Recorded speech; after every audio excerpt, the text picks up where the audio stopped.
Halo, halo, selamat malam teman-teman semuanya. Ya, apa kabarnya nih teman-teman semua yang hadir saat ini?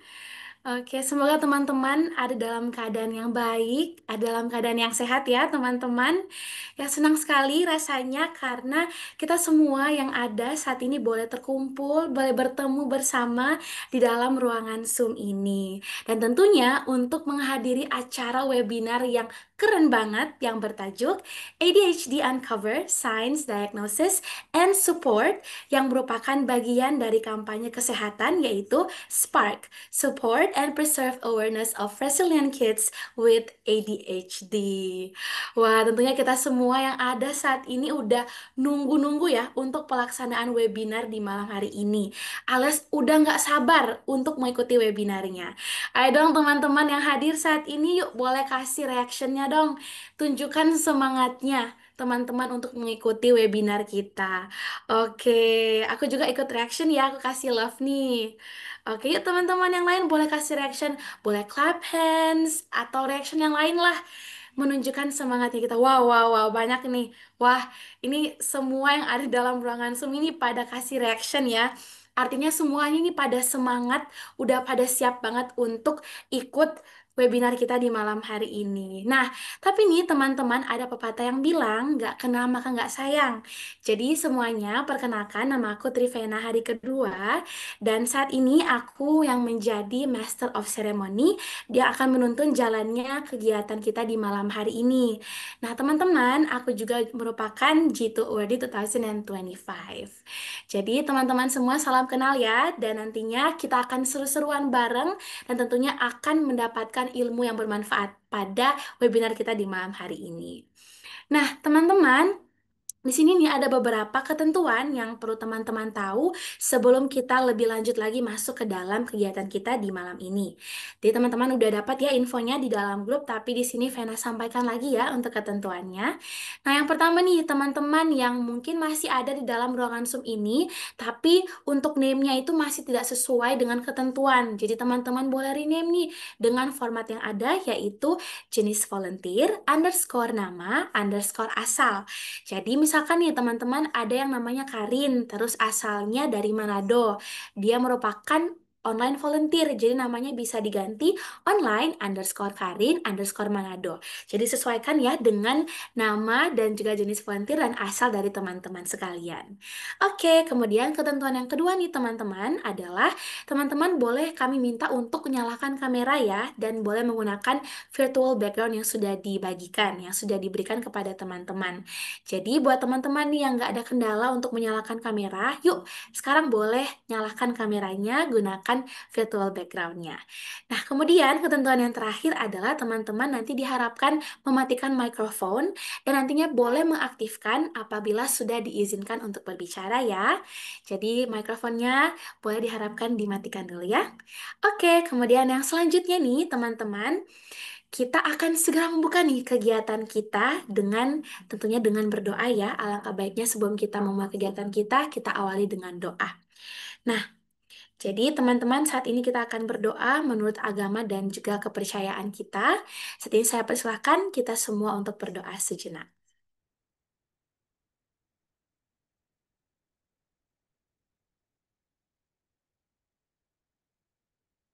Baik, doa selesai. Ya, semoga kegiatan kita di malam hari ini dapat berjalan dengan baik dan juga lancar. Nah, baik, selanjutnya teman-teman, secara resmi kita akan buka kegiatan kita dengan mendengarkan sambutan dari Project Officer Health Campaign Spark. Langsung saja kepada Karin Migrasia. Helena Tiko Alu, waktu dan layar, dipersilahkan. Baik, terima kasih MC. Selamat malam, Assalamualaikum warahmatullahi wabarakatuh. Shalom, Om Swastiastu, Namo Buddhaya, Salam Kebajikan, Rahayu. Yang terhormat Profesor Dr. Junita Maya Pertiwi, Spesialis Neurologi, Subspesialis Neurodegeneratif, Konsultan. Yang saya hormati perwakilan dari Yayasan Koukalbe, yang saya banggakan dan cintai seluruh panitia Spark, serta yang saya kasihi seluruh peserta webinar Spark X YKK 2025 pada malam hari ini. Puji Tuhan kita panjatkan kehadiran kehadirat Tuhan Yang Maha Esa, karena atas kasih dan penyertaannya, kita dapat berkumpul bersama dalam kegiatan Spark X YKK 2025, ADHD Uncovered Sign, Diagnosis and Support. Kegiatan ini merupakan bagian dari Spark Campaign, yaitu Support and Preserve Awareness of Resilient Kids with ADHD, sebuah inisiatif yang lahir dari kepedulian kami untuk meningkatkan kesadaran masyarakat terhadap pentingnya memahami, mendukung, dan mendampingi anak-anak dengan Attention Deficit Hyperactivity Disorder. Melalui kolaborasi bersama Yayasan Kokalbe, kami berharap webinar ini dapat menjadi wadah untuk memperluas wawasan dan menumbuhkan empati bahwa anak-anak dengan ADHD bukanlah hambatan, melainkan individu dengan potensi yang luar biasa yang dapat bersinar jika diberikan ruang, pemahaman, dan dukungan yang tepat. Saya ingin menyampaikan apresiasi dan terima kasih yang sebesar-besarnya kepada Prof. Yunita Maya Pertiwi yang telah berkenan hadir dan berbagi ilmu bersama kami malam ini, kepada Yayasan Kokalbe atas dukungan serta kolaborasinya, dan kepada seluruh panitia Spark yang telah bekerja sama dengan sepenuh hati hingga kegiatan ini dapat terlaksana dengan baik. Dan tentunya terima kasih kepada seluruh peserta yang telah meluangkan waktu untuk hadir dan belajar bersama malam ini. Semoga kegiatan ini menjadi langkah kecil yang menyalakan spark, semangat untuk lebih memahami, mendukung, dan merangkul keberagaman anak-anak dengan ADHD. Saya Karim Niglesia Helena Tukoalu, Project Officer Spark Campaign 2025, Uplifting ADHD Awareness and Building Support for Spark Hope Shine Bright. Terima kasih. Oke, diucapkan terima kasih kepada Project Officer dari Health Campaign Spark. Dan tentunya teman-teman nih, tadi ya kita sudah lihat bersama nih, bahwa tadi ketika Karin sampaikan bahwa dalam kegiatan Spark ini juga tentunya kita berkolaborasi dengan Yayasan Kokalbe. Nah, mungkin ketika mendengar nama ya, Yayasan Kokalbe, mungkin dari teman-teman nih masih ada yang merasa asing mendengar Yayasan Kokalbe. Atau mungkin bahkan dari teman-teman nih ada yang sudah melihat di poster dan mungkin sudah kepoin duluan mengenai Yayasan Kokalbe.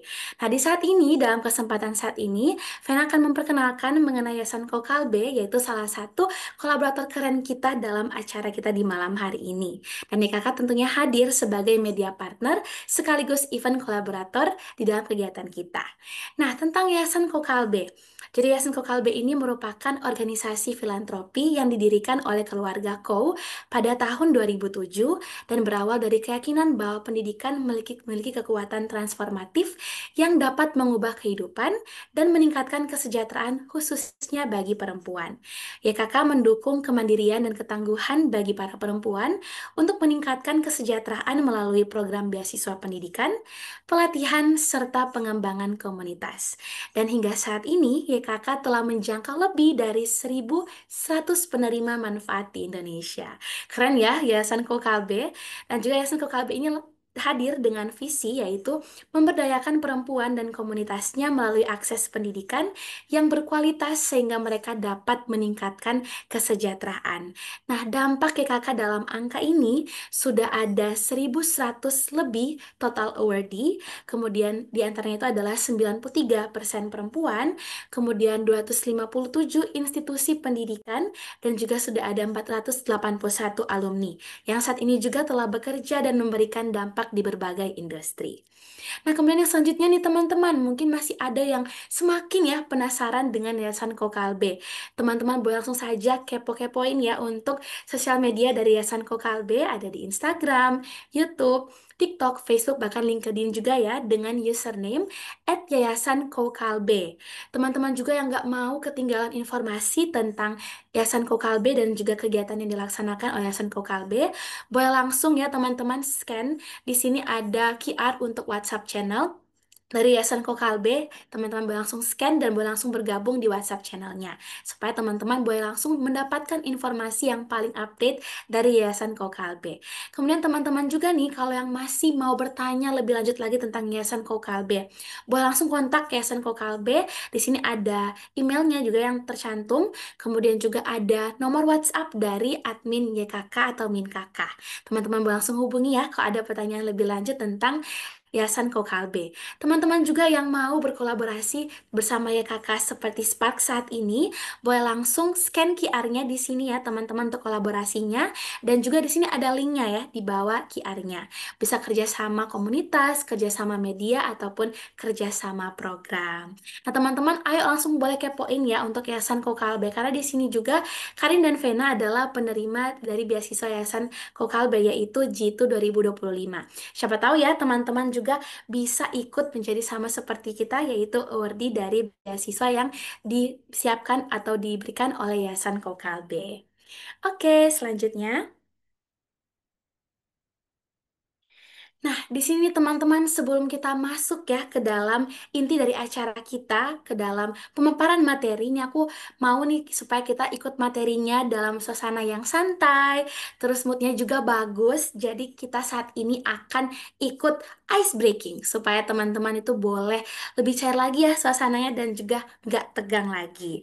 Dan tentunya untuk ice breaking kita saat ini akan langsung dituntun oleh game master kita yaitu Kak Luna. Kepada Kak Luna, waktu dan layar dipersilahkan. Oke, terima kasih banyak, Vena. Sebelumnya, apakah suaraku udah terdengar dengan jelas? Mungkin bisa Bisa, kasih Kak? caption? Oke, thank you, Vena. Oke, halo teman-teman semuanya, selamat malam. Kenalin, nama aku Luna, yang pada kesempatan kali ini, puji Tuhan diberikan kepercayaan untuk jadi pemimpin dalam Game Master. Mungkin kalau teman-teman di sini, sebagian ada yang udah pernah ikut waktu Open House AMSA, mungkin ya orangnya sama yang ini juga, yang jadi Game Masternya. Oke, jadi pada kesempatan kali ini, malam hari ini kita mau melakukan suatu permainan. Permainannya ini gampang banget malah, yang kita sebut dengan nama Apakah Aku? Nah, jadi mainannya ini tuh gampang banget. Nanti aku bakalan ngedeskripsiin suatu benda atau suatu kata lah gitu. Nah, nanti teman-teman setelah aku hitung 3, 2, 1, bakalan nunjukin bendanya itu ke layar. Sampai sini boleh dimengerti atau harus ada contoh? Mungkin bisa kasih reactionnya dulu teman-teman atau mungkin kasih jempol di layarnya masing-masing. Udah dimengerti kah? Oke, udah dimengerti ya. Karena semuanya udah pada ngerti, kita langsung aja kali ya mulai untuk kata yang pertama atau benda yang pertama deh. Nah, udah aku spoiler loh ini benda. Oke, mungkin bisa disiapkan kakinya untuk cepet-cepetan ini nunjukin barangnya karena ini beneran harus bergerak guys. Karena kita habis ini mau dengerin materi, jadi jangan sampai ada yang pada ngantuk nih. Jadi harus bergerak nih semuanya. Oke, langsung aja ke benda yang pertama. Aku adalah suatu benda. Aku digunakan untuk makan. Aku biasanya terbuat dari logam atau plastik. Aku memiliki ujung yang cekung. Apakah aku? Mungkin dalam hitungan nanti aku akan hitung 3, 2, 1, langsung tunjukin ya barangnya di layarnya masing-masing. Siap? 3, 2, 1. Udah ada yang nunjukin nggak? Oke, udah ada ini dari Alexandria, volunteer online. Oh, juga ada dari Aulia Panca ini. Oke, Brian juga ada. Kalista, Lukas. Oke, Nadine, ada Indah juga. Oke, benar banget ya guys. Jawabannya adalah sendok. Ih, gak kelihatan. Sorry guys, kesalahan teknis. Nah, sendok ya guys. Jawabannya untuk yang pertama. Masih boleh mau lanjut? Masih boleh? Oke. Ih, seneng deh masih pada semangat. Oke, kita lanjut ya untuk benda yang kedua. Aku adalah suatu benda. Aku biasanya dibawa ketika menuju suatu tempat.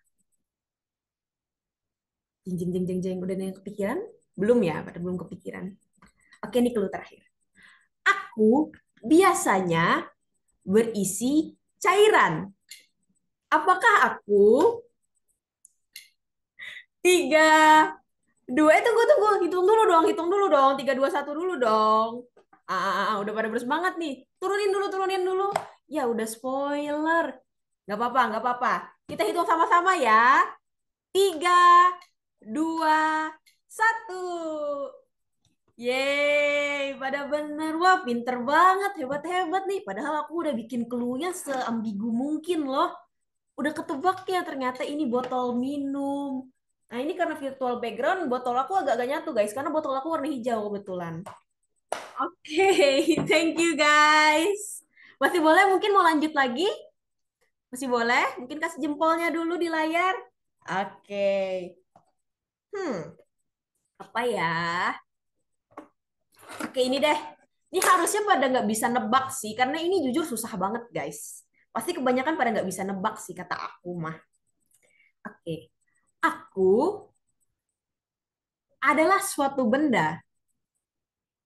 Aku punya banyak gigi. Ah, punya banyak gigi. Apaan? Aku digunakan untuk merapikan sesuatu. Aku biasanya digunakan pada rambut. Apakah aku? Oke. Ah, udah terlihat ini banyak volunteers yang mulai lari-lari ini. Iya, iya. Oke, mungkin aku hitung 3 2 1 dulu ya, baru kita tunjukin barangnya sama-sama. Wah, semangat banget nih. Banyak yang menghilang dari layar nih buat nyari barangnya. Oke, aku hitung ya. 3 2 1. Oke, boleh ditunjukin masing-masing di layar. Tuh kan ambigu. Jawaban yang benar adalah jeng jeng sisir. Ya, sisirnya hilang lagi ya. Sorry, muka aku agak hilang. Nah, jadi yang jawab jedai kurang tepat ya guys. Karena tujuannya emang gitu guys, bikin ambigu. Oke, udah pada cair ini SS-nya di sini udah pada cairkah ketegangannya di tempat ini? Yeay, mungkin satu lagi boleh kali ya, boleh MC? Boleh satu kali lagi ya?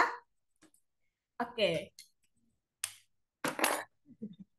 udah ketebak nggak sih harusnya ini? Baik, oke untuk yang terakhir, aku adalah suatu benda.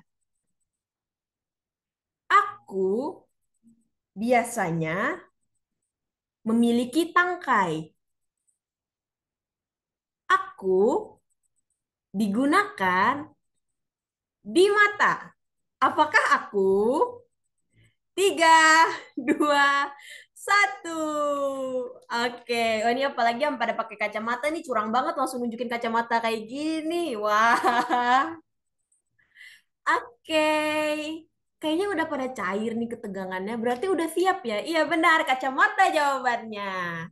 Berarti udah pada siap nih. Wah, ini hebat banget loh panitia pesertanya ini. 4 benda doang udah pada semangat nih. Udah siap fokus dong berarti ya dengerin webinar kita pada malam hari ini. Oke deh, sekian dulu untuk ice breakingnya. Jangan kangen, karena nanti masih ada kesempatan yang lebih banyak lagi dan lebih seru lagi dalam Spark kali ini. Sekian aku Game Master, pamit undur diri. Bye-bye. Oke, terima kasih Kak Luna sebagai game master kita. Asik pol ya teman-teman ya gamenya tadi. Seru banget kita cari-cari barang yang ada di sekitar kita berdasarkan clue-nya. Terima kasih ya Kak Luna. Ini suasananya langsung jadi asik lagi. Langsung mencair ya esnya ya. Oke teman-teman, saat ini kita akan segera masuk ke dalam inti acara kita. Kita akan segera mendengarkan pemaparan materi. Namun pada pemaparan nantinya kita akan dituntun oleh moderator kita, yaitu Karin Migrasia Helena Tiko Alu. Nah, di saat ini izinkan saya untuk terlebih dahulu membacakan CV dari Karin. Nah, saat ini Karin merupakan mahasiswi di Fakultas Kedokteran Universitas Samratulangi. Dan saat ini juga Karin memiliki banyak sekali pencapaian dan juga terlibat dalam banyak organisasi nih teman-teman.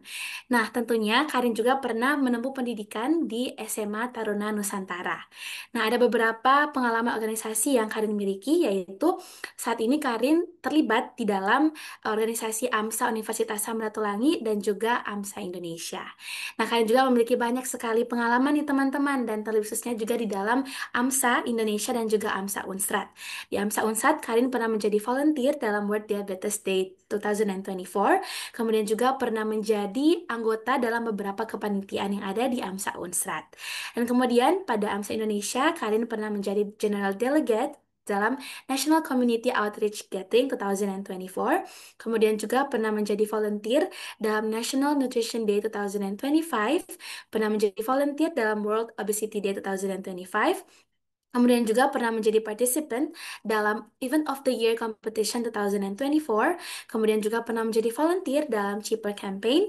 Kemudian juga pernah menjadi event staff dalam AMSA District 6 Project and Gathering 2024. Wah, ini sebenarnya ada masih banyak banget ya teman-teman untuk pencapaian dan juga organisasi-organisasi dan bahkan pengalaman dari Karin. Dan juga untuk achievement dari Karin, Karin pernah menjadi penerima Bronze Medal Indonesian National Science Enterprise Challenge. Kemudian pada 2022 juga pernah menjadi finalis ajang Festival Inovasi dan Kewirausahaan Siswa Indonesia Kemendikbud Dikti. Kemudian pada 2023 pernah menjadi semifinalist Business Plan Competition UI Innovation War. Kemudian pada 2025 Karin menjadi awardee beasiswa Jitu gelombang 1 Yayasan Kokalbe. Keren sekali ya moderator kita di saat ini. Dan saat ini saya serahkan langsung kepada moderator kita, Karin Tiko Alu.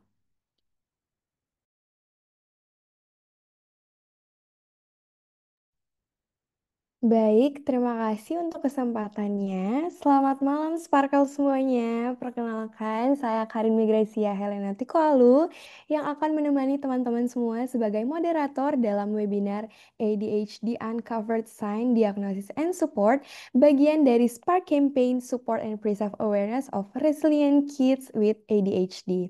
Malam ini kita akan membahas topik yang sangat menarik sekaligus penting, yaitu tentang ADHD atau Attention Deficit Hyperactivity Disorder.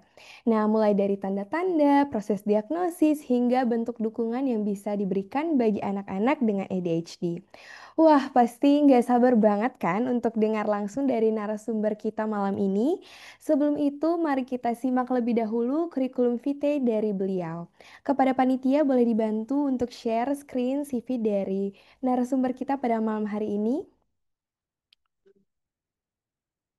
Baik, izinkan saya untuk membacakan profil singkat dari narasumber kita pada malam hari ini. Beliau adalah Profesor Dr. Junita Maya Pertiwi, spesialis neurologi subspesialis neurodegeneratif, konsultan, seorang guru besar neurologi dan staf pengajar di Fakultas Kedokteran Universitas Samratulangi Unsrat. Beliau menyelesaikan pendidikan dokter di Universitas Samratulangi Manado. Kemudian melanjutkan pendidikan dokter spesialis neurologi di Universitas Indonesia dan menempuh program doktoral di Universitas Hasanuddin. Selain itu, beliau juga merupakan konsultan neurobehavior KNI dan kini menjabat sebagai Ketua Bagian Neurologi Fakultas Kedokteran Unsrat. Tidak hanya aktif di bagian akademik, Prof. Maya juga menjabat sebagai Kepala Klinik Memori dan Neurorestorasi RSUP Kando, serta Sekretaris ID Kota Manado. Beliau juga berperan sebagai dosen pengajar di berbagai program pasca sarjana, baik di Unsrat maupun di UPN Veteran Jakarta. Luar biasa sekali ya pengalaman dan kiprah Prof. Maya dalam bidang neurologi dan neurobehavior. Pasti teman-teman di sini makin gak sabar nih buat menyimak materinya malam ini. Yuk, langsung aja kita sapa narasumber kita pada malam hari ini. Halo, selamat malam Prof. Maya. Halo, selamat malam, Karin. Selamat malam Prof. Maya. Ya, Bagaimana apa kabarnya malam hari kabar? ini, Prof? Baik, Baik, Prof. harap Karin. semuanya juga baik ya. Iya, mungkin Prof boleh sharing sedikit nih Prof, bagaimana perasaannya bisa berbagi dalam webinar Spark Campaign pada malam hari ini nih Prof. Baik, terima kasih. Tentunya senang sekali. Apalagi ini Hmm, dadakan tiba-tiba saya diminta. Saya padahal sudah bilang ke Karin ini mungkin lebih sering dibawakan oleh psikiatri, tapi puji Tuhan Karin bilangnya kita mau dari neurologi. Ya, kami juga sebenarnya tahu bahwa ADHD ini dasarnya adalah neurobiologi memang, neurobiologi dan juga neurodevelopment. Nah, jadi ada hal-hal yang terjadi di masa perkembangan saraf sehingga terjadilah ADHD ini. Kita nyebutin ADHD aja ya daripada ADHD. Baik, Prof. Wah, terima kasih banyak nih, Prof. Mungkin tanpa berlama-lama lagi, langsung saja kami persilakan kepada Profesor Dr. Junita Maya Pertiwi, spesialis neurologi subspesialis neurodegeneratif konsultan, untuk membawakan materi dengan tema ADHD Uncovered Sign Diagnosis and Support kepada Prof. Maya. Waktu dan layar kami persilahkan, Prof. Baik, terima kasih Kerin, izin share ya. Siap, baik, Prof. Apakah sudah terlihat? Sudah terlihat, Prof. Baik, ini saya sampaikan lagi tadi. Selanjutnya, pertama-tama saya ucapkan banyak terima kasih kepada Panitia AMSA dalam hal ini yang menghubungi saya, Kerin, serta juga dari para peserta yang sudah hadir. Saya lihat ini banyak juga ya, ramai jadinya. Saya senang kalau bisa membagi, men-share tentang ilmu dari ADHD ini kepada peserta sekalian. Kita tidak berpanjang-panjang waktu lagi, izinkanlah saya untuk menyampaikan topik bahasan, yaitu kita akan berbicara tentang otak anak ADHD, karena nanti di pendahuluan akan diberitahu kenapa, dan kemudian perspektif dari anak ADHD. Seringkali kita kan taunya perspektif dari mama, dari keluarga, dari teman, tapi dari diri anak ADHD sendiri itu seperti apa? Itu mungkin yang perlu justru kita ketahui agar supaya kita bisa cepat untuk mendeteksi dini bahkan memberi dukungan kepada anak ADHD. Dan selanjutnya adalah dampak dalam kehidupan anak ADHD serta deteksi dini anak ADHD dan dukungan terhadap anak ADHD. Sebagai pendahuluan, eh, kita lihat di sini yang sebagai fakta yang ada bahwa dengan perkembangan pengetahuan dan penelitian-penelitian, maka didapatkan bahwa ternyata ADHD ini adalah gangguan neurobiologi dan tumbuh kembang dari saraf, yang mana juga dipengaruhi oleh genetik dan pemakaian obat juga masih kontroversi. Ada yang mengatakan memakai obat stimulan, ada yang tidak, dan lain sebagainya. Namun yang pasti ini dapat menetap sampai dewasa, sehingga perlu dukungan keluarga dan orang tua juga perlu dilatih, karena orang tua itu ada bersama sang anak sejak dari dia masih masa toddler atau masih di masa bayi balita. Nah, masalah umum yang terjadi gangguan perilaku utama yaitu di sekolah didapatkan sekitar 8-12% dari anak sekolah anak-anak usia sekolah itu mengalami ADHD, di mana anak itu sering tidak bisa diam. Yang sering kali kalau oleh guru atau orang-orang yang awam dikatakan anak ini nakal, ya, disebutkan nakal. Anak tidak mampu menyelesaikan tugas, jadi kalau dikasih tugas dia sering lalai. Bahkan sering dikucilkan karena dia agak aneh dibandingkan teman-teman sebayanya. Sehingga anak ini menjadi rendah diri dan akhirnya gurunya kewalahan dengan perilaku sang anak, yang anak itu mungkin sudah merasa ya saya nakal aja gitu ya. Nah, secara klasifikasi ADHD ini dibagi ada inatensi di mana dia sulit mempertahankan atensinya dan dia mengalami gangguan dalam organisasi sesuatu yang dia lakukan. Kemudian ada hiperaktif di mana dia tidak bisa duduk diam, banyak bercerita.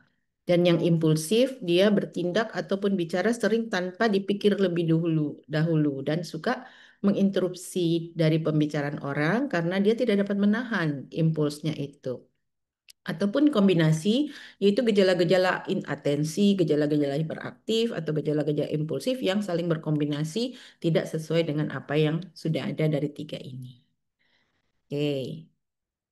Eits, eits. Kenapa ya? Nah, oke. Nah, bagaimana otak anak ADHD? Tadi kan kita sudah lihat ya bahwa anak ADHD itu seperti itu di pendahuluan. Ternyata itu dia karena otak dari anak ADHD itu berbeda dengan otak yang anak-anak yang normal fungsional, ya.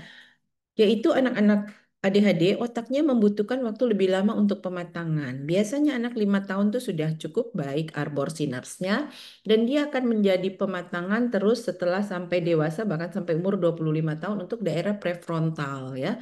Daerah yang di daerah hijau lebih ke depan itu dia akan mengalami perkembangan sampai usia 25 sampai bahkan ada yang 35 tahun. Sedangkan anak ADHD mereka tuh lamban untuk perkembangan itu, ya, terutama lobus prefrontal frontal ini. Kemudian, nah ini bagian ini mengatur untuk fungsi eksekutif, sehingga sehari-hari dia akan mengalami gangguan dalam melaksanakan fungsi-fungsi yang bersifat untuk eksekutif atau pengambilan keputusan, penyelesaian persoalan, mengurut-urutkan, mengetahui mana yang baik dan benar. Ya, meskipun katanya ukuran otak ini tidak berpengaruh pada tingkat intelijensianya. Baik, jadi kita tahu di sini hampir semua bagian otak itu turut berperan. Namun empat yang utama adalah korteks prefrontal, di mana dia akan menghubungkan dan dia akan mengatur atensi, respons emosi yang berasal dari bagian otak lebih bawah, dan kemudian dia akan membentuk perilaku. Nah, pada hal korteks prefrontal ini mengalami gangguan, maka akan menyebabkan atensinya mudah teralih, perhatiannya mudah teralih. Yang kemudian adalah berikutnya sistem limbik, di mana sistem limbik ini dianggap sebagai bagian untuk alarm. Jadi dia selalu mencari atau dia selalu memperhatikan hal-hal yang membahayakan atau terkadang seperti stres, sehingga dia juga dan dia juga berpengaruh dalam pengaturan emosi. Menjadi anak itu tidak diam, menjadi inatensi dan emosional. Nah, ganglia basal adalah bagian lainnya di mana ini merupakan sistem sirkuit dari saraf yang mengatur komunikasi di otak. Kalau terjadi short circuit atau yang seperti orang di sehari-hari mengatakan seperti terjadi korsleting, maka dia akan menjadi inatensi atau impulsif. Serta satu lagi yang tidak kalah berperan yaitu sistem aktivasi retikularis, yang mana dia lebih ke arah bagian bawah dari otak. Dia merupakan sistem relay utama jalur di otak yang mempertahankan kesadaran. Jadi kalau itu terganggu, maka dia mau tahan enggak, akhirnya dia seperti orang impulsif atau hiperaktif karena berusaha mempertahankan itu untuk tetap berfungsi. Ini bagian-bagian lainnya ada juga yang disebut dengan substansia grisea atau masa abu-abu, di mana jaringan otak pada anak-anak ADHD yang masa abu-abu ini katanya lebih sedikit, sehingga untuk pemrosesan informasi dia mengalami gangguan dan bertindak sebelum berpikir. Ya, nah hipokampus ini terlebih untuk menyimpan memori baru yang nantinya akan menjadi memori jangka panjang. Dia mengatur motivasi dan pembelajaran, sehingga kalau dia motivasinya ada dan dia mau melakukan tidak bisa ditahan, maka dia menjadi seperti dia menjadi hiperaktif. Kalau amigdala ini adalah kapten dari ketakutan, berperan penting dalam kontrol emosi. Jika tidak bersinkron dengan frontal yang tadi kita sebut itu, yang ini kalau kita lihat di sini di daerah depan ini, maka dia akan mengalami frustrasi. Kenapa? Karena emosinya tidak dapat eliminir oleh frontal. Ya, dia mengalami sulit untuk tetap kalem dan sabar. Nah, striatum adalah sistem reward di otak. Berbagai signal di dalam otak itu akan diatur oleh striatum ini. Jadi kalau di situ mengalami gangguan, dia akan sulit untuk men-switching dan lain sebagainya sehingga sulit fokus. Putamen, dia mengatur gerakan, mengatur perilaku impulsif sehingga orang menjadi tidak bisa diam dan kemudian impulsif. Nah, nukleus accumbens ini adalah bagian dari penyampaian impuls mulai dari prefrontal tadi, baru kemudian dia akan pergi ke gyrus singuli untuk dia mengatakan, oh saya akan melakukan ini, lalu gyrus singuli mengatakan, oke saya sanggup, baru nukleus accumbens ini akan memberi jawaban bahwa baik silahkan lakukan untuk gerakannya ini gitu. Nah, kalau dia mengalami gangguan, dia akan sulit menghubungkan motivasi dan tindakan, sehingga sulit menyelesaikan tugas dan jika tidak termotivasi dia nggak mau bikin. Tuh. Ya, perbedaan struktur dan jalur lintas, apakah dia lebih besar atau lebih kecil, itulah yang menjelaskan mengapa anak ADHD dapat berpikir dan bertindak dengan cara yang berbeda. Jadi bukan karena otak itu rusak, tetapi hanya karena tampilannya atau ininya berbeda, sedikit berbeda. Ya, tidak dikucilkan sebaiknya. Oke, lain-lainnya ada juga di sini ya. Kita bisa lihat seperti tadi sudah disebutkan, kerjanya adalah seperti ini. Jadi kalau amigdala tadi diingat kembali, dia sangat berperan penting dalam emosi dan mengontrol kontrol emosi dan untuk memprioritaskan tindakan kita. Oke, nah ini lebih jelas lagi dari gambar tadi. Jadi jalur yang berwarna lebih merah ini adalah untuk menentukan prioritas. Sedangkan yang hijau lebih muda ini untuk pengambilan keputusan. Serta yang hijau lebih tua ini adalah pembuatan rencana. Dan kemudian yang berwarna orange ini mempertahankan atensi, fokus, serta kemudian yang kecoklatan ini berpindah dan berpikir efisien. Jadi bisa dilihat bahwa memang baik anak ADHD, anak normal, ataupun anak autis, dan lain sebagainya, semua bagian otak harusnya bekerja bersama. Namun ada bagian-bagian yang seperti tadi dikatakan, ada yang lebih besar, ada yang lebih kecil, ada yang kurang berfungsi, sehingga mengalami kekacauan dalam melakukan tindakan. Jadi dari motivasi, lalu untuk rencana, lalu kemudian melakukan, lalu kita berpikir efisien, itu bisa mengalami gangguan. Nah, semua itu masuk di dalam fungsi eksekutif. Jadi pada anak ADHD itu yang paling utama dia mengalami gangguan pada fungsi eksekutif. Dari teori-teori dikatakan bahwa di otak ada neurokimia, di mana untuk anak ADHD katanya yang paling berperan adalah dopamin, yaitu untuk rewardnya, yang mana dia bertugas untuk atensi dan fokus. Pada anak ADHD ini di luar kendali sehingga tidak fokus. Jadi anak itu merasa seperti harus melakukan tapi maju mundur, bikin enggak, sukar dia untuk fokus.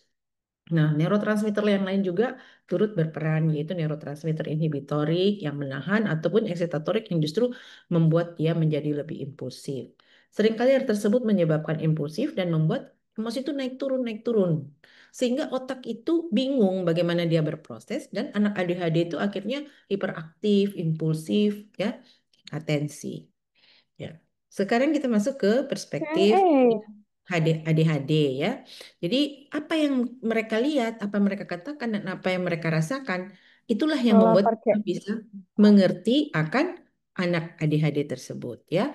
Oke, nah hal yang sering dialami adalah dari anak ADHD menurut pengakuan mereka, mereka tuh gampang distraksi atau sulit fokus. Jika ada beberapa hal yang harus dilakukan, mereka bingung mau bikin mana duluan, atau bisa saja mereka sudah bikin ini lalu belum selesai mereka bikin yang lain, seperti itu. Kemudian impulsivitas, yaitu suka menginterupsi, bertindak tanpa berpikir, bahkan sampai mengambil barang orang lain, bukan karena dia bermaksud mencuri, tetapi dia tidak bisa menahan dorongannya untuk dia tiba-tiba mengambil aja punya orang gitu. Walaupun dia tidak bermaksud untuk mencuri, tetapi keinginan untuk dia memegang, keinginan untuk itu tidak bisa ditahan. Kemudian hiperaktivitas, rasa selalu untuk bergerak, nggak bisa diem, ada aja yang dibikin ya. Kesulitan dalam hal menunggu atau antri itu juga karena dia merasa sulit untuk menahan impulsnya. Serta satu lagi mereka merasa berbeda, mereka merasa bahwa mereka berbeda. Kenapa? Karena eh, apapun yang mereka lakukan seperti tidak selesai, sehingga mereka tidak merasa cukup baik. Ada saja yang salah di dalam persepsi orang lain melihat mereka, karena begitu mereka bikin ini belum selesai pindah, lalu ini, lalu itu banyak bicara dan lain sebagainya. Nah, itu secara statistik tidak normal. Jadi mereka tuh merasa lain dan bahkan bisa sampai rendah diri. Nah, tantangan dari perspektif sang anak ini itu perlawanan dari dalam diri. Mereka karena merasa otaknya itu berbeda, jadi sukar mengontrol impuls, sukar fokus, sukar duduk tenang. Dan frustrasi dengan kegiatan keseharian.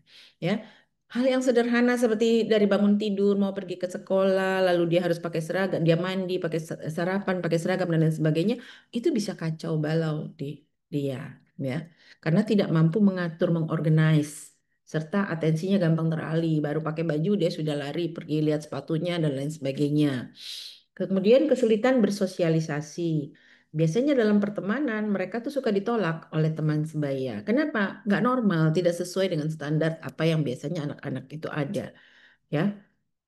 Nah, kemudian juga kesalahpahaman, yaitu orang dewasa, mungkin orang tuanya atau penjaganya atau bahkan gurunya setiap kali melihat dia berperilaku seperti itu selalu mengkritik, nggak boleh, kenapa kamu gini dan lain sebagainya, dan dia justru merasa apa salah saya gitu, ya, karena cara berpikir dia memang berbeda.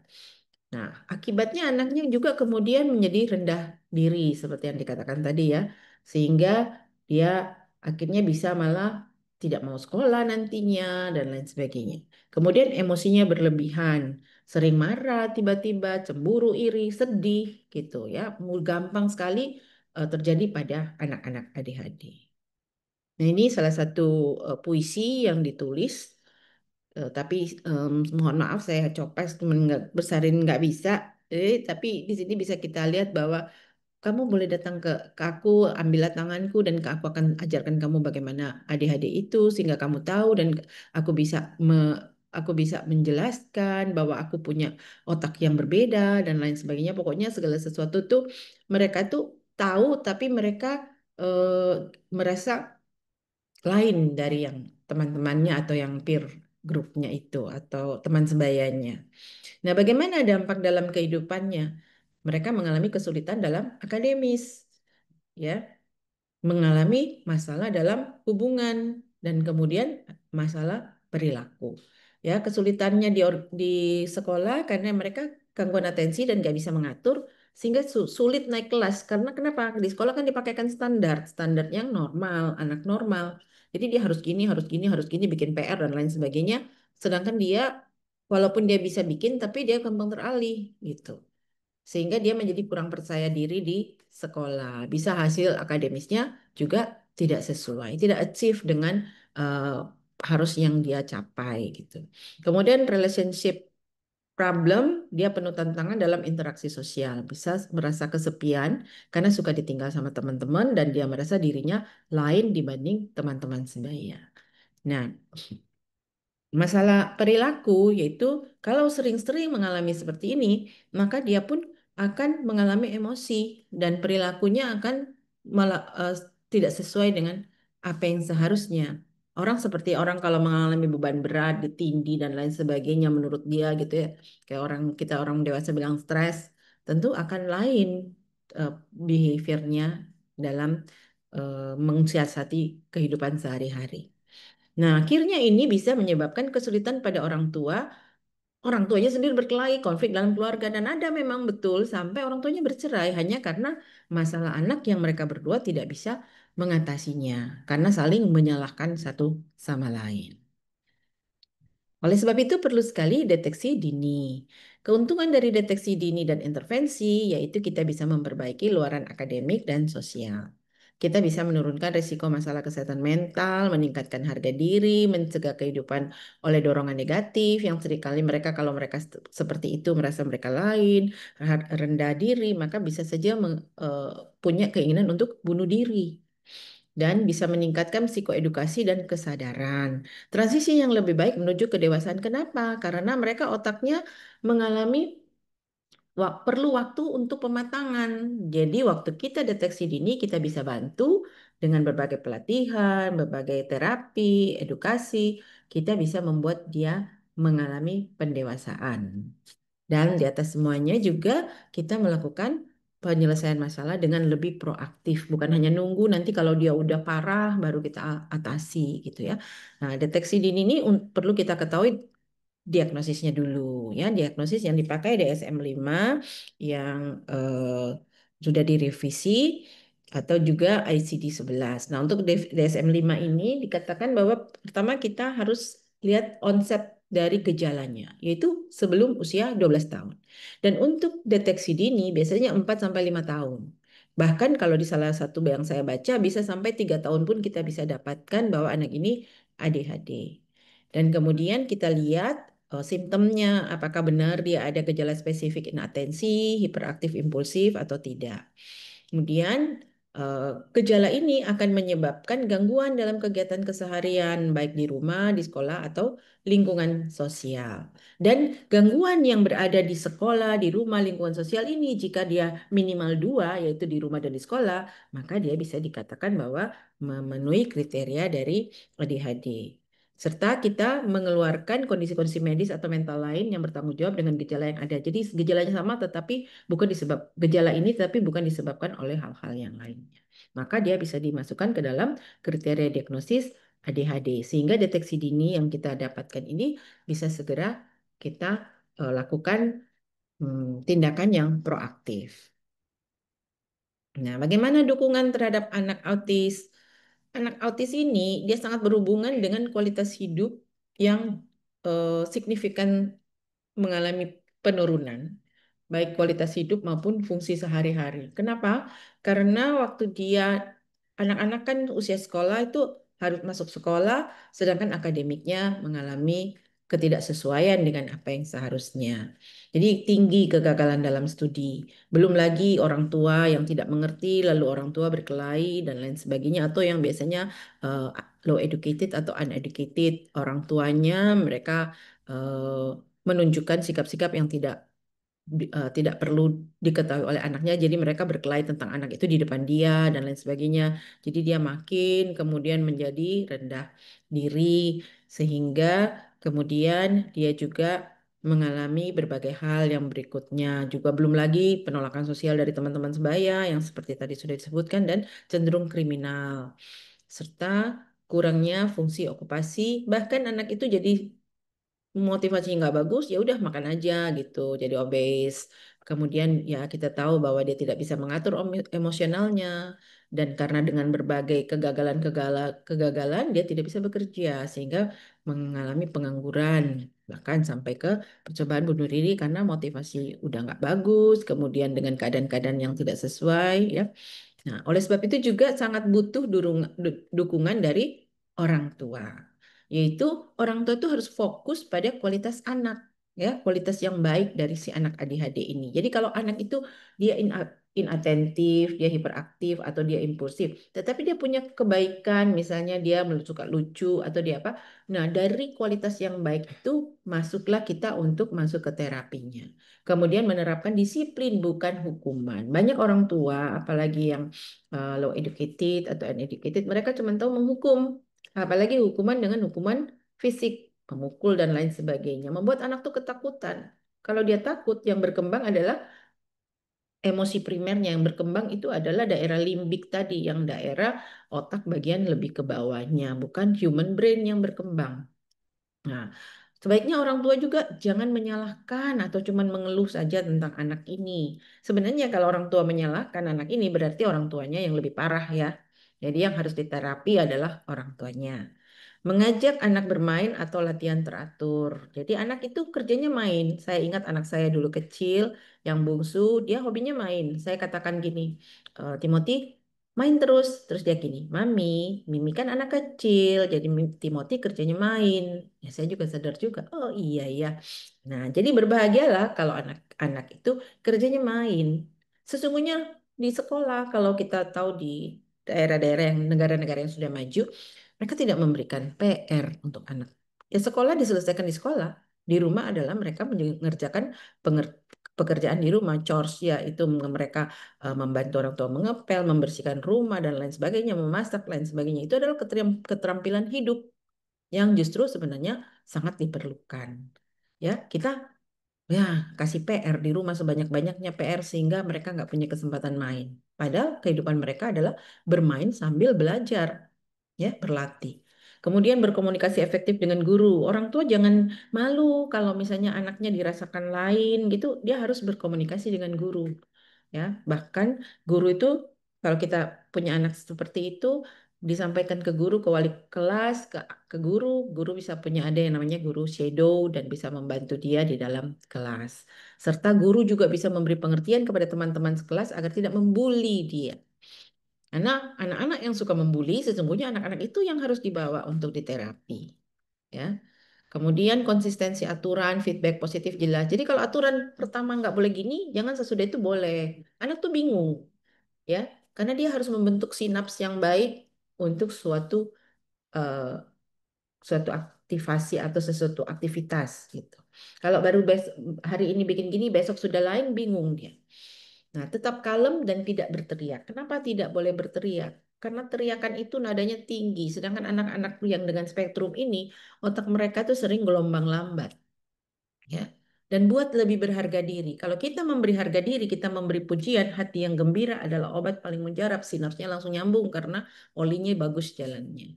Kemudian gunakan reinforcement yang positif, jangan cuma yang negatif-negatif. Dan buat batasan, kalau memang nggak boleh, ini nggak boleh, kalau ini gini.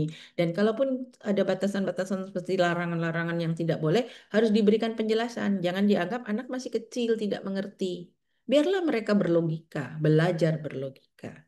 Lalu terutama carilah pertolongan profesional pada dokter, dokter neurologi, dokter anak, dokter psikiatri, bahkan psikolog, bahkan juga kepada terapis ya, itu bisa.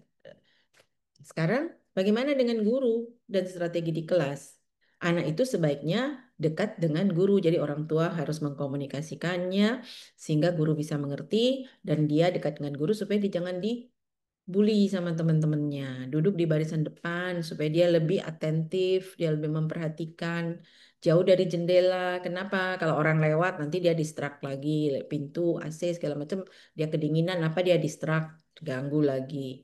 Duduk dekat role model kelas. Misalnya ketua kelasnya yang rajin, ya, itu dia duduk situ sehingga dia melihat dan dia bisa belajar menirukan atau belajar. Kemudian kalau ada dapat tugas besar, harus dipilah-pilah, nggak bisa langsung kasih dia tugas sekaligus besar dan harus dia yang melakukan. Jadi mulai dari kecil-kecil, lalu dia bisa melakukannya satu persatu. Beri waktu ekstra untuk menulis. Kenapa? Karena mereka sering terdistrak, karena mereka sering inatentif. Jadi kalau nulis tiba-tiba ganggu. Kemudian, jadi kasih waktu ekstra. Ya, begitu juga jika dia perlu istirahat, kasih dia waktu istirahat. Karena anak-anak yang hiperaktif, inatentif atau impulsif, capek mereka dengan apa yang mereka alami itu. Ya, dan guru wajib berempati, meraba rasakan masing-masing anak punya keunikannya tersendiri. Serta interaksi orang tua dengan guru harus baik. Guru harus mau mendengarkan masukan-masukan dari orang tua bahwa ternyata murid-muridnya tuh tidak semua sama. Ada yang berkebutuhan khusus. Baik, sekarang dukungan terapi dan pelatihan, parenting skill training. Banyak kita kalau kalau kita menikah kan kita tidak pernah dalam sekolah diajarkan bagaimana jadi orang tua. Tiba-tiba kita jadi orang tua, lalu dengan gaya masing-masing. Nah, ini penting jika anak-anak seperti ada ADHD, anak-anak berkebutuhan khusus begini, mereka mengikuti keterampilan menjadi orang tua. Dan juga bagaimana pelatihan agar anak ADHD itu dimodifikasi perilakunya, serta cognitive behavior therapy dan latihan keterampilan sosial, bagaimana berteman, bagaimana pinjam barang dari teman, bukan tiba-tiba comot aja mainan orang gitu ya. Kemudian satu yang tidak kalah pentingnya adalah mindful meditation. Karena dengan kita mengajarkan mereka meditasi, kita lebih menenangkan gelombang mereka. Sehingga mereka dari dalam sendirilah yang melakukan perubahan. Bukan hanya sekedar bahwa dari kita selalu dari luar yang harus melarang dan lain sebagainya.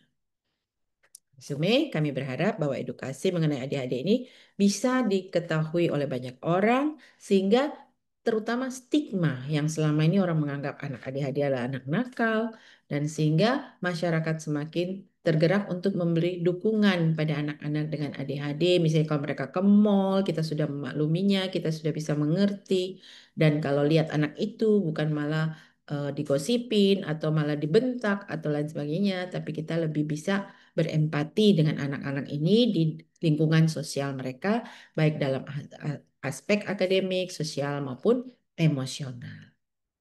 Baik, terima kasih. Kita tahu Oktober ini adalah bulan awareness ADHD dan ini ada poster di mana orang tua mereka mengatakan mamanya mengatakan bahwa dia bangga punya anak ADHD.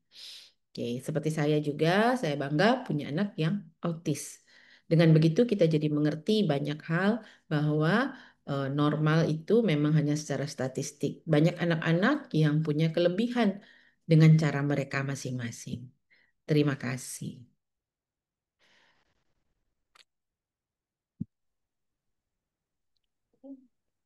Wah, luar biasa banget ya pemaparan dari Prof. Maya barusan.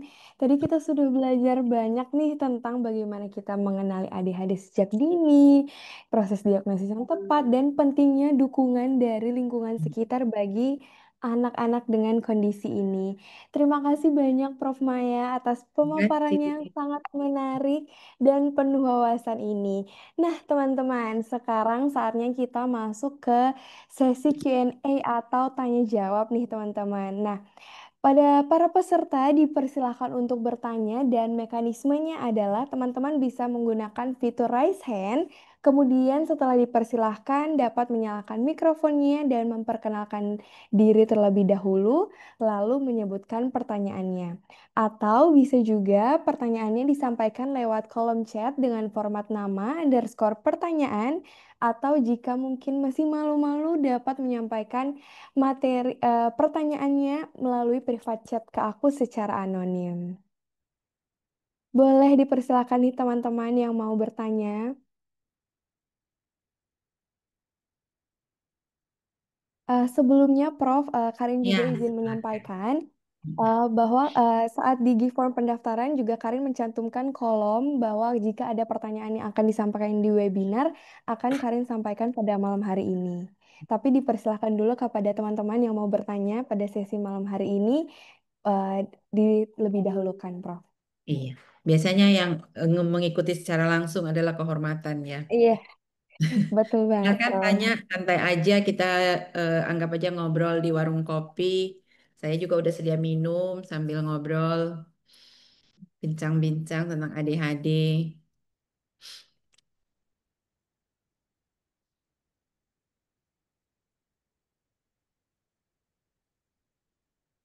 Atau mungkin Karin sendiri nih Oh, udah baik. penuh pertanyaan. Ini udah ada yang raise hand Ada. nih, Prof. Ada Oke. sebentar, Karin. Karin lihat dulu yang muncul pertama Jika dari tapi tanpa sengaja. offline Pakai sesuatu. underscore Brian underscore Palu. Dipersilahkan, Brian. Baik, mohon izin Profesor, mohon izin kakak-kakak dan teman-teman sekalian. Terima kasih atas kesempatan yang telah diberikan. Di sini saya ingin bertanya, kira-kira bagaimana cara mengedukasi orang tua yang sangat sulit untuk diberitahu terkait masalah ADHD ini. Kebetulan saya punya paman yang dia Mm, sedari usia yang sangat dini telah memberikan HP kepada baik. anaknya yang Mm, membuat dia tidak fokus dan berpotensi terdiagnosa ADHD mm, dengan mempertontonkan konten-konten brain rot serta mm. yang terkenal sekarang ada yang namanya Cocomelon yang sangat merusak sistem reward di otak mereka. Jadi itu saja pertanyaan saya, Profesor. Terima kasih. Baik. Bisa langsung dijawab. Terima kasih banyak, Brian. Boleh dipersilakan kepada Oke. Profesor untuk menjawab. Baik, terima kasih. Bagaimana sih untuk mengasih informasi edukasi buat orang tua yang bandel ya? Masih tetap ngasih handphone. Jadi kalau saya baca itu handphone pun harus dibatasi. Kalau untuk anak-anak ADHD itu 1 jam per hari katanya.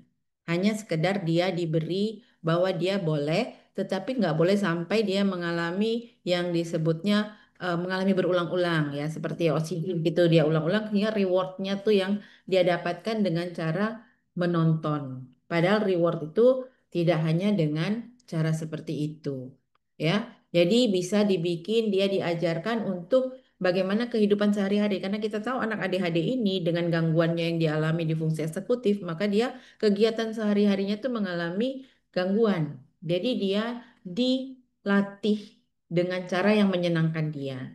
Oke, Mama kasih handphone nanti 1 jam ya. Kita mulai dulu sini. Kita bikin ini. Oke, besok mau sekolah. Oke, boleh. Besok mau sekolah caranya mandi dulu, bangun ya, berdoa dengan mama, mandi, sarapan, pakai sepatu. Jadi juga nadanya tuh memang untuk lebih kepada mengajak daripada memarahi ya. Karena bagi anak yang seperti ini, gelombang di otak mereka tuh tidak seperti anak normal. Jadi mereka tidak suka dengan nada yang menusuk. Kita tahu bahwa nada tinggi itu frekuensi yang tinggi itu seperti belati di dalam otak kita. Jadi harus diberi yang mendayu-dayu sesuai dengan gelombang otak dia. Jadi kita ngikut dia untuk kemudian kita tarik dia. Seperti itu. Nah, yang susah tuh orang tua suka ngeyel. Ya, kalau kita kasih tahu itu seringkali orang tua ngeyel. Kenapa? Karena mereka tidak tahu. Kalau nanti dibawa ke dokter, akan diberitahu, ditunjukkan, ini otaknya seperti ini. Ini keadaan seperti ini. Jadi diedukasi, diinformasi, sehingga orang tuanya mungkin bisa lebih mengerti. Bagaimana, Brian? Baik, sudah terjawab, Profesor. Terima kasih banyak, Profesor. Oke, banyak terima kasih, Brian. Baik, saya izin melanjutkan untuk membacakan pertanyaan dari kolom chat, Prof, karena Iya, ada yang masuk silakan. dari Atia Anandira dari Makassar. Selamat malam, Prof. Izin bertanya, jika tidak Hmm, sengaja melukai diri sendiri, seperti tidak sengaja menabrak meja atau kursi, apakah itu salah satu gejala atau ciri-ciri dari ADHD? Oke, jadi terima kasih banyak. Tadi siapa Anin Atia Iya, Anandira. Anandira. Ya, terima kasih untuk pertanyaannya. Ini kan kita tahu kalau kriteria diagnosis tadi ya, jadi onsetnya kapan, terus kemudian gejala-gejalanya apa, ada impulsif, ada inatentif, ada hiperaktif. Tapi kalau hanya satu peristiwa, dan tadi kan dibilang gejala-gejala itu harus terjadi dalam dua setting, apakah itu di rumah, apakah itu dia di sekolah, dia mengalami trouble. Tapi kalau dia hanya secara tidak sengaja dalam satu dua kali, itu berarti ketidaksengajaan saja karena dia mungkin ada sesuatu yang diperhatikan, tapi dia melakukan sesuatu sehingga dia tidak melihat ada meja atau dia terluka dengan pisau karena dia pikirannya lagi ngelantur kemana, gitu. Oke, bagaimana, Tia?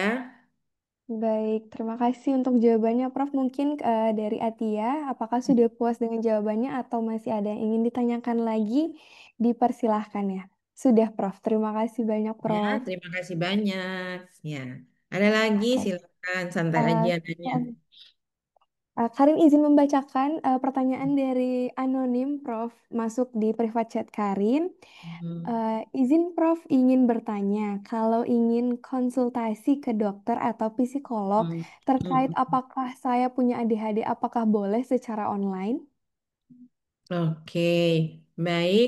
Eh, Kalaupun secara online biasanya ke dokter itu kayak misalnya kita pergi ke pelayanannya kan gini ya, dokter itu di poliklinik mana.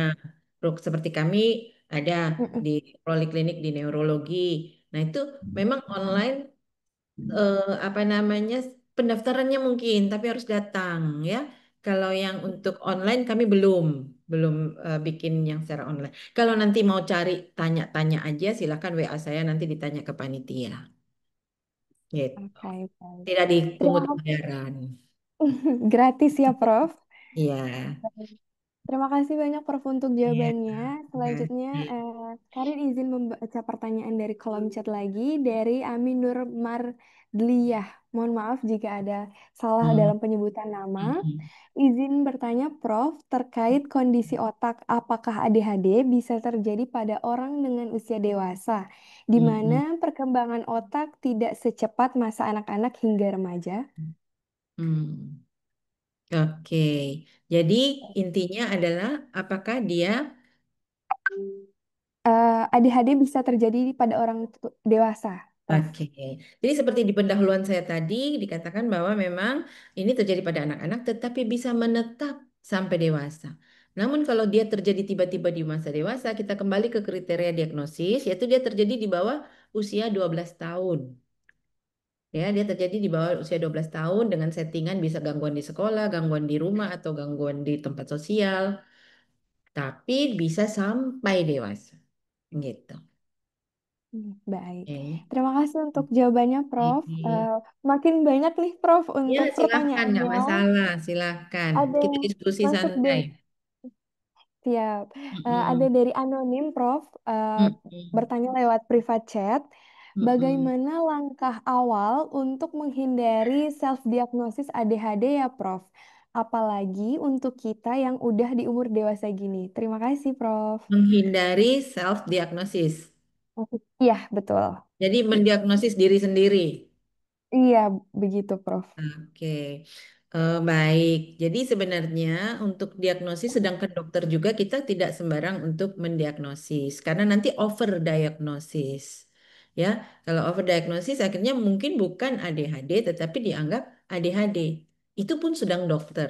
Jadi kalau untuk awam sebaiknya datanglah kepada profesional yaitu kepada dokter. Jangan mendiagnosis sendiri berdasarkan apa yang ada di online, yang berdasarkan di internet ya.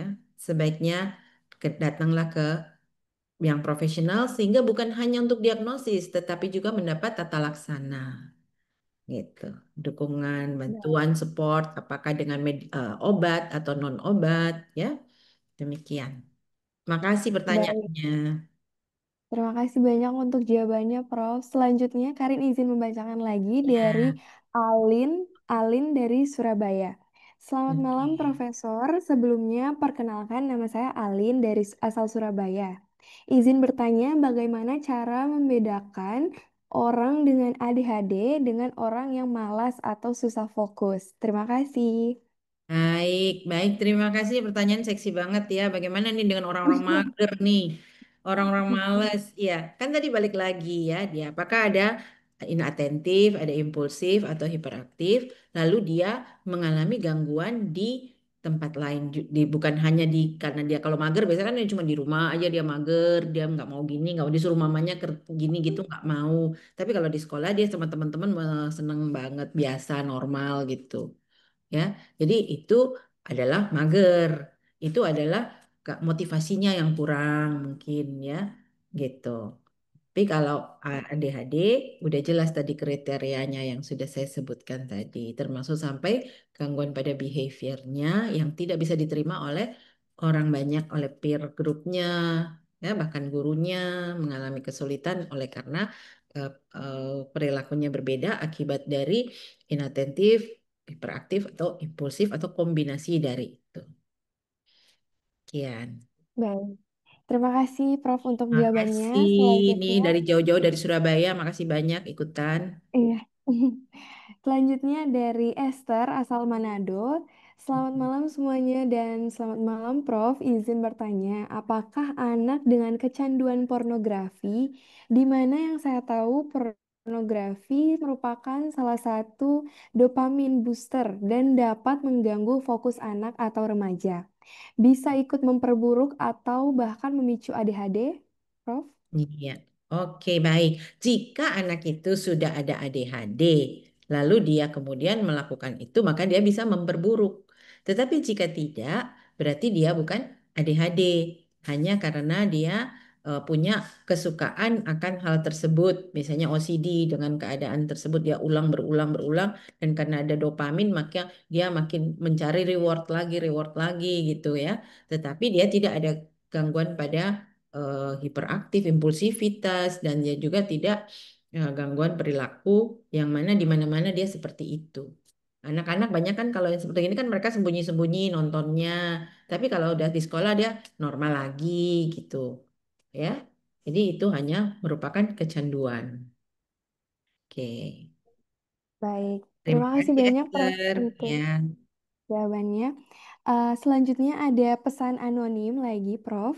Mm-mm. Izin bertanya, Prof, saya didiagnosa ADHD umur 25 tahun oleh Oke. psikiater saya. Oke. Saya kesulitan untuk Mm-mm. konsisten pada kegiatan Mm-mm. yang sudah saya mulai. Bagaimana ya, Mm-mm. Prof? Selain itu, Oke. saya kesulitan untuk fokus saat belajar. Apakah ada tips pada hal ini, Prof? Iya, baik. Bu, terima kasih pertanyaannya. Mungkin didiagnosis pada usia 25 tahun, tetapi kemudian ditanya riwayatnya, segala macam itu sudah diketahui bahwa, oh sejak dia masih umur segini itu rupanya sudah ada. Hanya karena mungkin eh, kita kurang care, jadi baru ketahuannya nanti di sekitar umur begini. Nah, yang mau ditanyakan bagaimana supaya kita bisa fokus, motivasinya baik.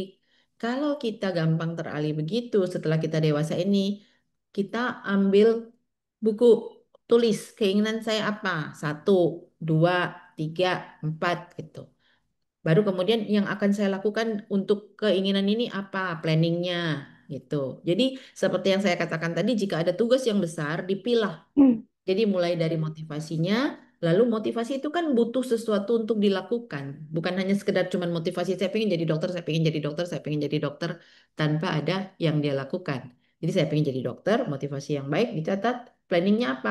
Saya sekarang sudah di kedokteran, saya semester ini tugasnya adalah ini, maka saya harus menyelesaikan tugas ini, KKD-nya, ininya, saya harus menyelesaikan sesuai dengan timetable yang sudah diberikan.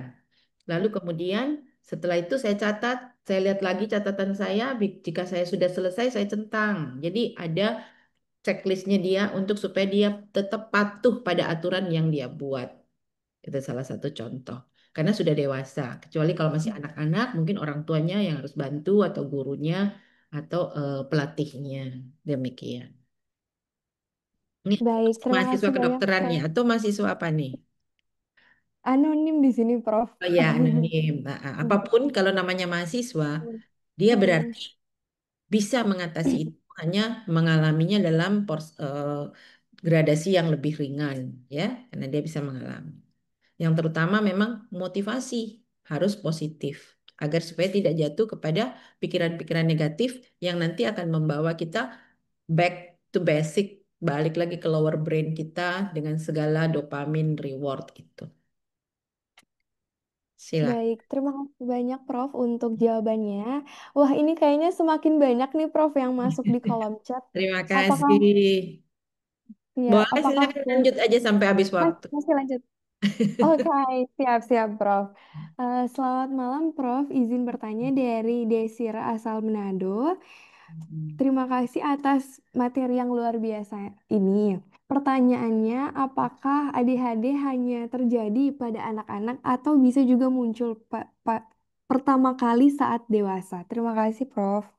Iya, oke. Ya, seperti mana sebagaimana tadi saya katakan, dia terjadi pada masa usia sebelum 12 tahun. Namun, ada juga sebagian kecil yang dikatakan ADHD setelah dewasa. Tapi mungkin jika setelah kita trace itu ada sebelum-sebelumnya, tapi mungkin dia sadarnya setelah dewasa saya mau periksa ke dokter lalu dia didiagnosis pada keadaan itu. Gitu.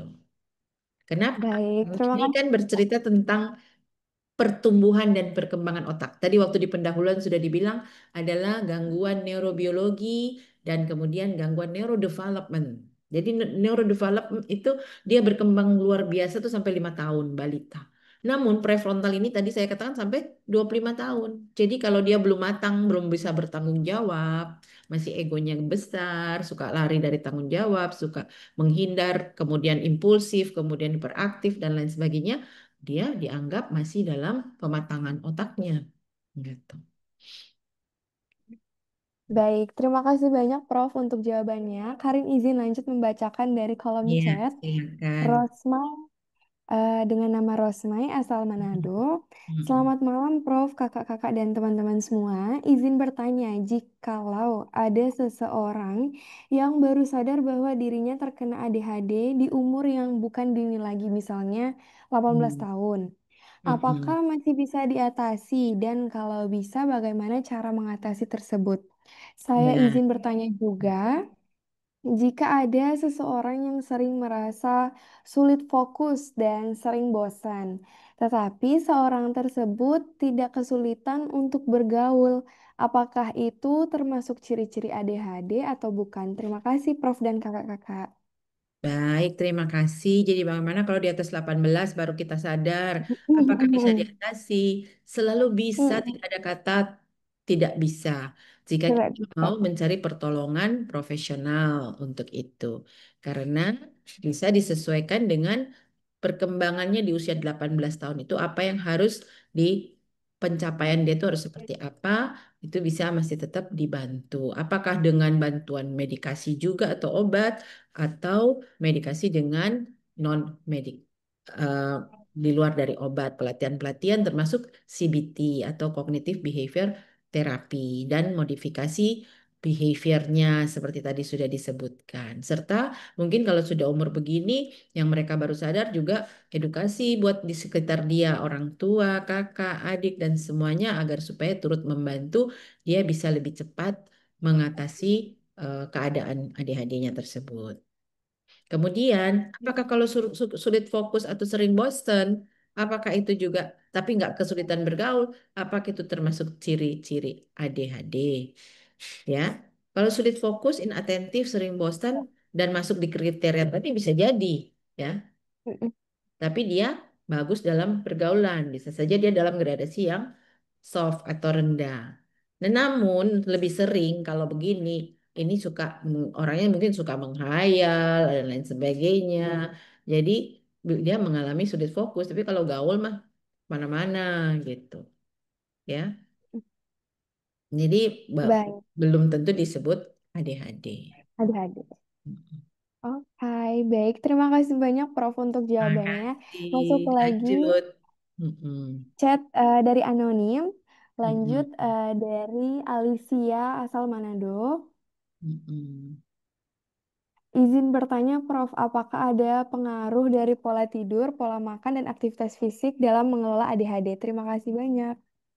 Bagaimana fisik dan makanan? Pengaruh pola tidur juga, Oh, Prof. Pola Nah, tidur. ini sangat penting ya. ADHD itu sangat berhubungan dengan pola tidur juga. Kenapa? Karena kalau tidur kita tidak baik, maka pemrosesan di otak itu terganggu. Kalau kita gangguan juga di otak, kita bisa juga bikin susah tidur. Jadi penting sekali untuk mengelola tidur kita, yaitu mengikuti dari circadian rhythm, ritme dari circadian. Jadi kalau siang kita melakukan berbagai aktivitas, tapi kalau sudah malam kita istirahat. Kapan kita istirahat? Alarm tubuh jam 10 malam sudah berbunyi. Dia snoozing, snoozing, snoozing sampai jam 12. Dia snoozing sampai jam 12 sudah capek, nggak diikutin, nggak tidur-tidur, dia hilang snoozingnya. Jadi kita bisa nggak tidur satu malam. Gitu. Jadi penting sekali mengatur waktu tidur, ya. Kegiatan fisik itu apalagi di bawah matahari itu sangat penting. Kenapa? Matahari akan masuk di dalam retina kita, kemudian dia pergi ke hipofisis, lalu dia akan bekerja, kemudian dia akan mengeluarkan hormon melatonin yang akan nanti membuat kita tidur dengan baik. Begitu juga makanan yang hal-hal makanan yang berlebihan dopaminnya, makanan-makanan yang meningkatkan stres dan lain sebagainya, atau yang disebut sekarang banyak itu makanan inflame, makanan yang inflamasi, apa goreng-gorengan, karena ternyata goreng-gorengan itu menimbulkan zat yang disebut akrilamid dan justru nanti jika berlebihan dia menjadi cancer. Nah, hal-hal yang tersebut itu akan mengganggu imun kita. Nah, imun itu diatur oleh ini. Kalau otak itu lebih berat untuk mengatur kita supaya sehat, dia juga akan mengalami gangguan ketidakseimbangan neurotransmitter itu. Ya, jadi harus seimbang hormon bahagia, dopamin, serotonin, oksitosin, dan endorfin itu harus kita utamakan seimbang.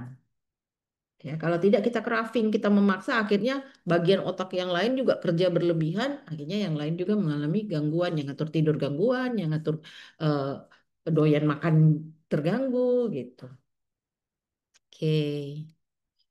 Baik, terima kasih banyak Prof untuk Terima jawabannya. kasih. Izin lanjut lagi pertanyaan di kolom chat dari Tasya Naida dari Kalimantan Selatan nih Prof. Hmm. Bagaimana caranya memberikan edukasi kepada masyarakat yang mungkin kurang mengetahui tentang gangguan mental termasuk kondisi ADHD ini? Dan bagaimana langkah awal jika kita memiliki teman yang mengalami kondisi tersebut untuk meminimalisir pembulian di lingkungan sekitarnya? Terima kasih, Prof. Oke, jadi untuk memberi edukasi ke masyarakat, ya sering-sering diadakan seperti ini, yang udah dibikin programnya oleh Karen ya, yang udah Hmm, bikin, sering-sering dibikin ya. begini, sehingga bahkan yang anak-anak mahasiswa kedokteran pun banyak yang masih apa sih ADHD gitu ya, masih ada seperti itu. Mm-mm. Jangankan ya orang-orang medis juga kan tidak semua mereka mendalami hal ini. Jadi kita sering-sering membuat campaign untuk ADHD. Kemudian kalau berhadapan langsung, misalnya kita pergi arisan, ibu-ibu, misalnya ada satu ibu bawa anaknya ADHD, terus ibu-ibu yang lain udah mulai gini-gini, kita nggak apa-apa terus terang bilang, oh ibu, ini enggak, anak ini tidak nakal, anak ini namanya ADHD, anaknya ini gini-gini, dia memang ciri-cirinya gini-gini gini. Justru kita yang normal yang harus bantu, gitu. Bukan yang normal malah membuli. Seperti yang kita ini tahu bagaimana kalau langkah temannya itu seperti itu untuk supaya minimalisir pembulian.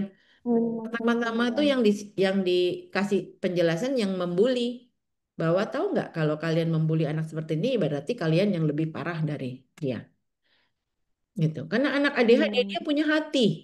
Anak-anak dengan kebutuhan khusus mereka tuh hatinya lembut sehingga mereka tidak mau melawan, tidak mau ini mereka down bisanya ya.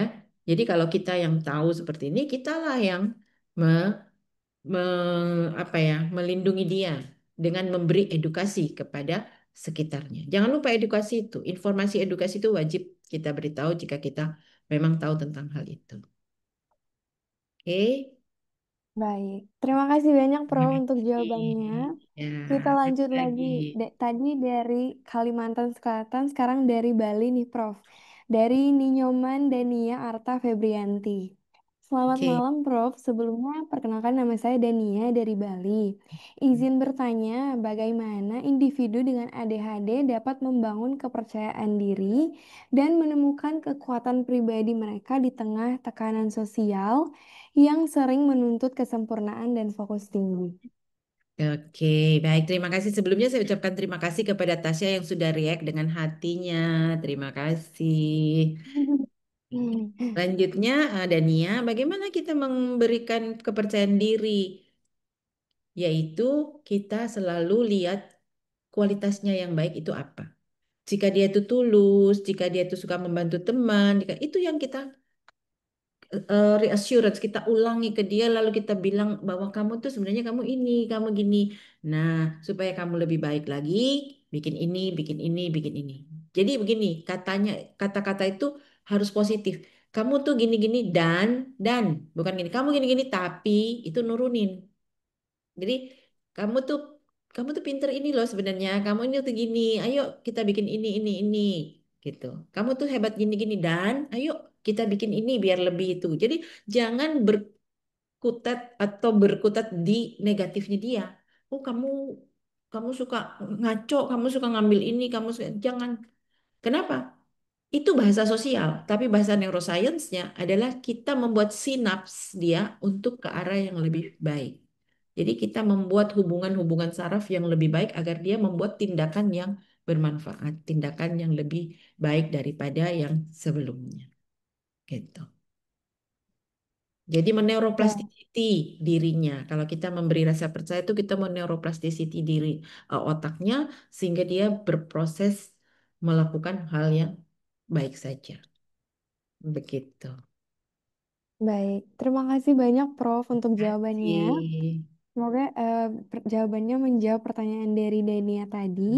Selanjutnya kita lanjut lagi nih, Prof, ke Banjarmasin. Ini ada yang bertanya Ya. dari Banjarmasin dengan Mm-mm. nama Nabila. Saya punya, mungkin agak sedikit panjang ya, Prof. Ini Nggak apa-apa. sedikit bercerita. Saya juga sambil baca. Saya Hmm. punya teman yang memiliki ADHD dan ia sudah menyadarinya 2 tahun ke belakang setelah ia memberanikan diri untuk konsultasi ke psikolog dan psikiater. Saya sering sekali memperhatikan teman saya. Ketika sedang tidak banyak aktivitas fisik, dirinya akan gelisah. Hal itu Mm-mm. menjadikan ia senang sekali bekerja, bahkan melakukan beberapa pekerjaan sekaligus dalam Mm-mm. satu waktu, membuat Mm-mm. dirinya sibuk seharian dengan bekerja, Mm-mm. bermain basket, bermusik, kemudian ia akan istirahat setelah semua energinya tersalurkan Mm-mm. seakan-akan baterainya sudah habis. Apakah sikap perilakunya ini adalah bentuk coping mechanism ya, Prof? Oke, baik.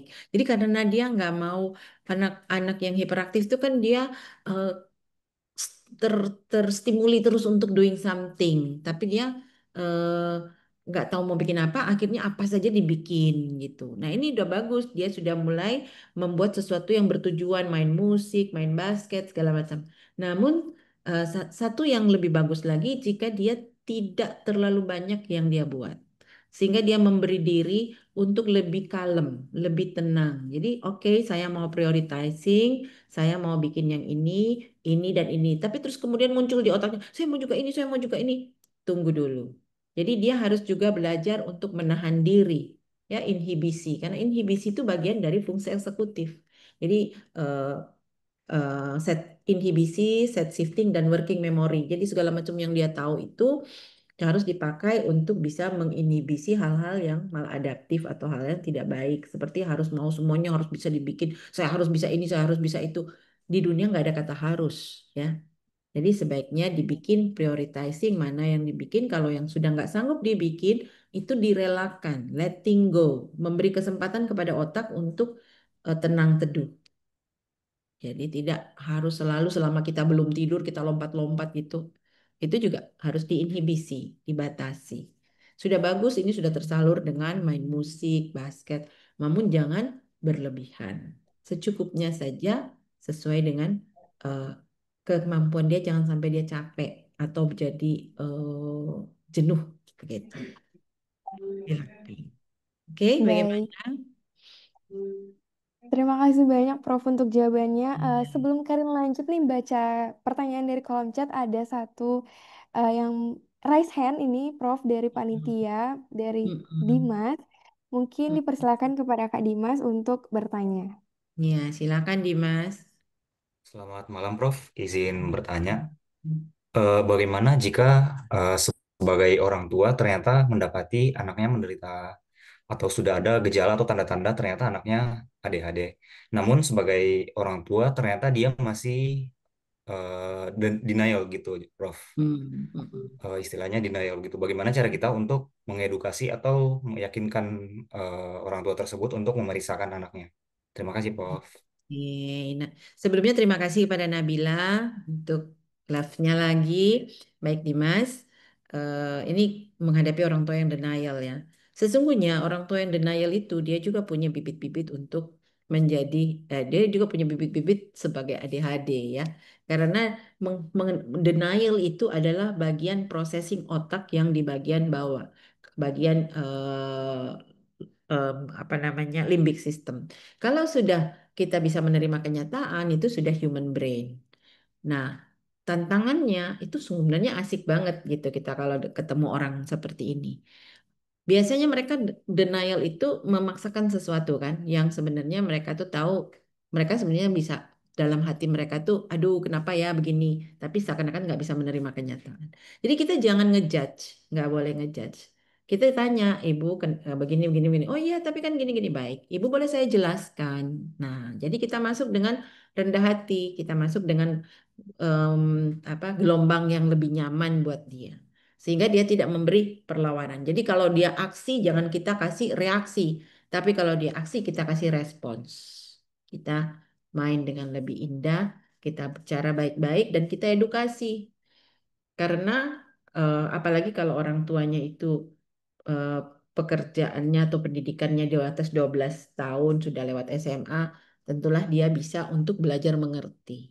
Walaupun pada awalnya mungkin di depan kita dia kayak denial. Makanya tergantung juga dari profesi profesional itu menyampaikan edukasi. Kalau kita menyampaikan seperti ini kan enak. Tapi kalau, oh iya ibu, tapi kan harus gini, harus gitu, segala macam. Orang tuanya juga jadi lebih ngelawan. Jadi kalau orang itu ngelawan, terus kita kasih perlawanan, ya nggak bisa ketemu. Jadi kita harus dengan rendah hati menjelaskannya. Lalu berikanlah kesempatan. Ada yang mau ibu tanyakan, itu penting. Sehingga mereka punya ventilasi untuk, oh ternyata ada yang mau memperhatikan kita. Kan yang penting itu adalah kita care dan kita memberikan eh, perhatian kepada mereka. Sehingga mereka merasa nyaman lah mau ngomong sama dokter ini gitu. Nyaman lah mau ngomong sama instruktur ini, pelatih ini gitu. Jangan hanya tahu, oh ini nggak boleh, ini gini, ini gitu. Oke, gimana Dimas? Baik, Prof. Sudah jelas. Terima kasih, Prof. Terima kasih banyak Dimas. Lanjut. Baik, terima kasih banyak Kak Dimas dan Prof Maya untuk jawabannya. Terima kasih Selanjutnya Nabila Karin juga izin ya udah tercerahkan. Iya nih Prof banyak yang reaction-reaction. Terima kasih Prof di grup chat. Terima kasih. Karen izin membacakan untuk pertanyaan di kolom chat. Selamat malam, Prof. Perkenalkan nama saya Desire dari Manado.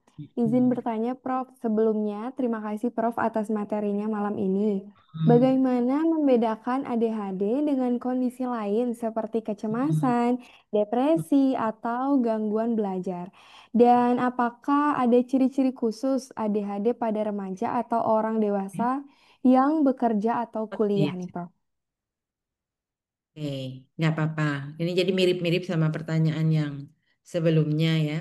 Jadi untuk kriteria diagnosis kecemasan, depresi itu ada sendiri ya. Yang sekarang ini kita bahas ADHD.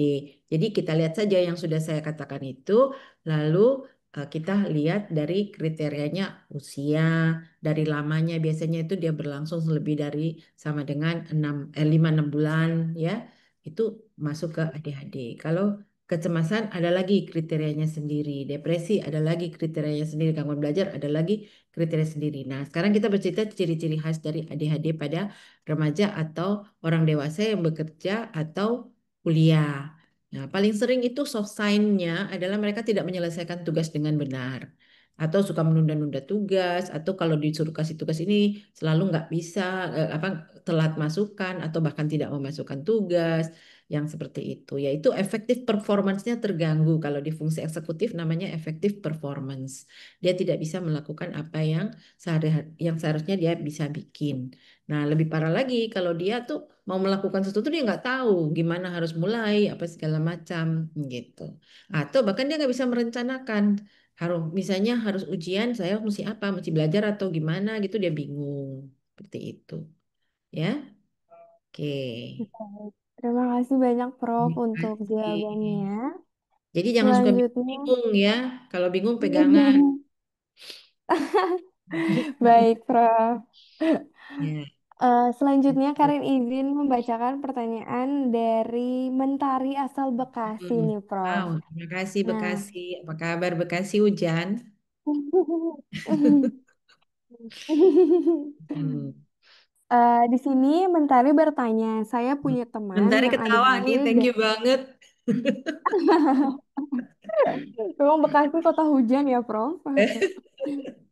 Oke. Mm-mm. Nah, Karin izin lanjut, Prof.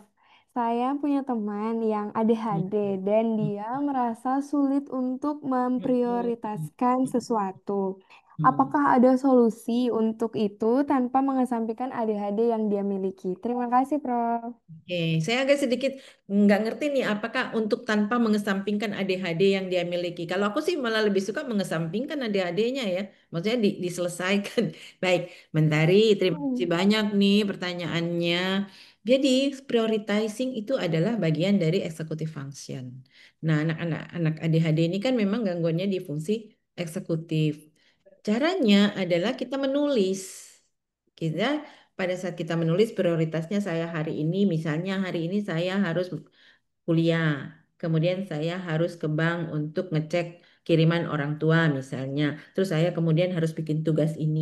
Itu diurut-urutkan berdasarkan eh, prioritas kepentingan dan prioritas waktu serta prioritas dari kemampuan untuk menyelesaikannya. Jika kemudian itu kita sudah susun, lalu tiba-tiba yang di nomor 3 harus naik ke atas, tidak masalah. Tetapi kita tahu bahwa kita punya prioritas ini. Dan prioritas itu tidak pernah kalau 10 satu hari ini kita harus 10 lakukan kegiatan, lalu 10-10 itu menjadi prioritas. Namanya juara cuma ada juara 1, 2, 3. Jadi at least kalau kita sudah membuat 3 hal yang paling penting dalam hari ini, itu sudah sukses. Gitu. Jangan harus semua harus dilakukan. Itu namanya beban. Itu membuat overwhelm, membuat kita tidak menjadi nyaman dan itulah yang makin membuat kita ADHD, makin kita hiperaktif. Aduh, nggak selesai semua harus dikerjain semua, seluruh dunia harus dipeluk. Gitu. Jadi kalau sudah dewasa sudah lebih tahu, makanya catat agar supaya itu bisa kita lihat secara objektif sudah dilakukan atau belum, sudah mampu kita lewati atau belum. Buat catatan, ya. Oke. Baik, Terima kasih Mentari. terima kasih banyak. Terima kasih Kasih banyak, Prof, hatinya, kepada Menteri. makasih. Baik, Hmm, mungkin menjadi pertanyaan terakhir di malam hari ya, ini dari silakan. Yosua Lev asal Manado.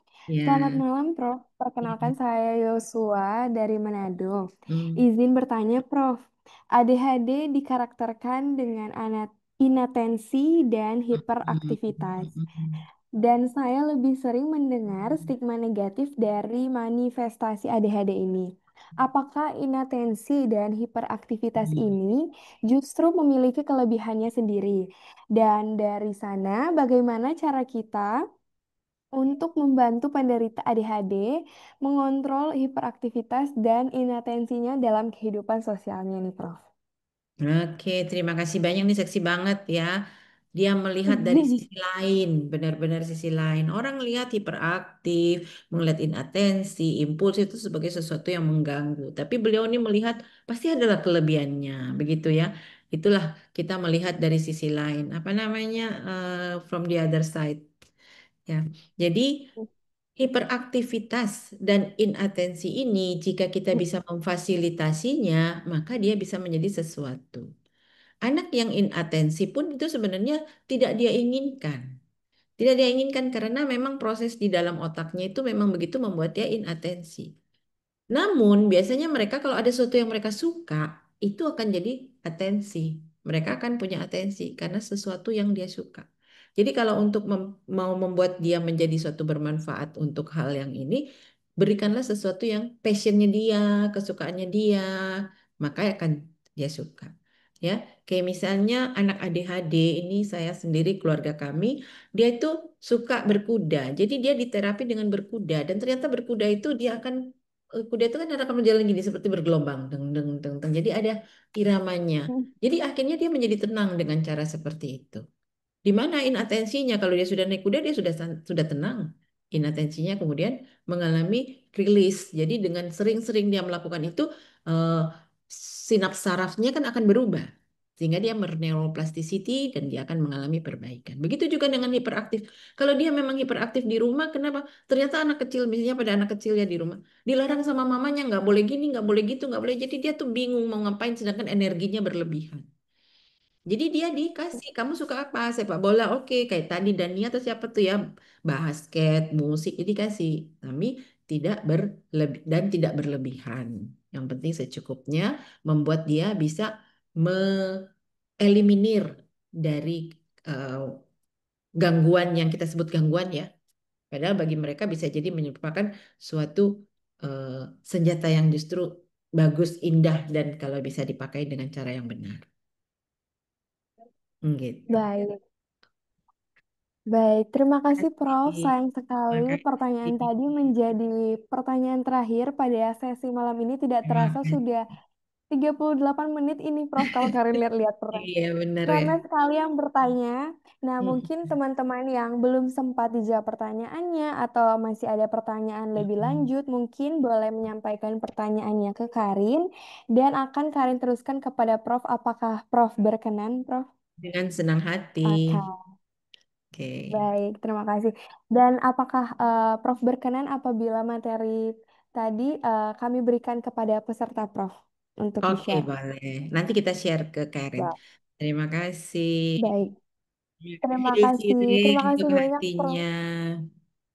Terima kasih Alin. Terima kasih Lukas. Semua nih, makasih banyak. Wow, keren. Terima kasih semuanya. Ita, Michael, dan semuanya. Thank you banget. Terima kasih banyak untuk teman-teman Sparkle yang sudah bertanya dan terima kasih banyak juga untuk Prof atas jawaban-jawabannya yang sangat membuka wawasan untuk kita semua di malam hari ini. Sebagai bentuk apresiasi akan ada penyerahan sertifikat narasumber kepada Profesor Dr. Junita Maya Pertiwi, spesialis neurologi, subspesialis neurodegeneratif, konsultan. Kepada panitia yang bertugas, dipersilahkan untuk menampilkan sertifikatnya di layar.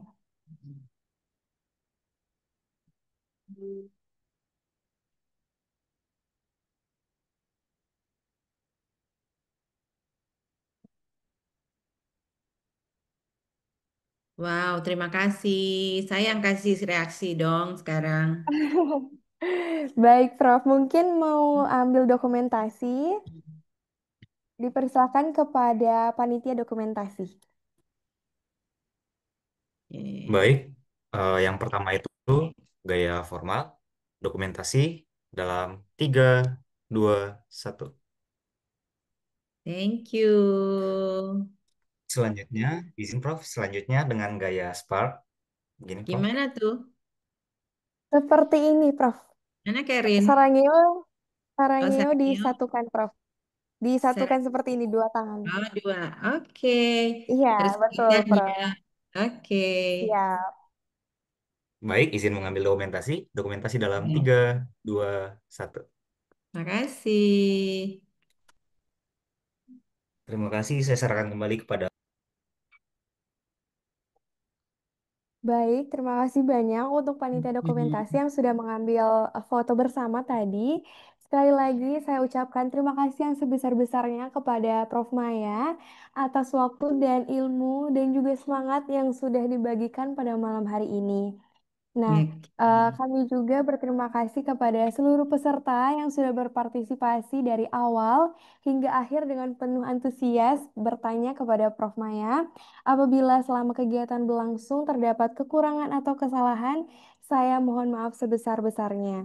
Semoga apa yang kita pelajari malam ini dapat menjadi bekal untuk lebih memahami, menerima, dan mendukung anak-anak dengan ADHD agar dapat tumbuh di lingkungan yang positif dan penuh kasih nih. Nah, disampaikan terima kasih banyak kepada Prof. Dan jika Prof. memiliki kesibukan yang lain, sudah dapat meninggalkan Zoom meeting. Namun kami merasa terhormat jika Prof. tetap stay sampai akhir acara, Prof. Baik, sangat terima kasih Mungkin Karin dan semuanya. Boleh stay tapi baik. camp ya. Baik, Makasih. Prof. Tidak apa-apa, aman, Prof. Terima kasih banyak, Prof. God Terima bless. kasih semua. Nah, Baik. oke.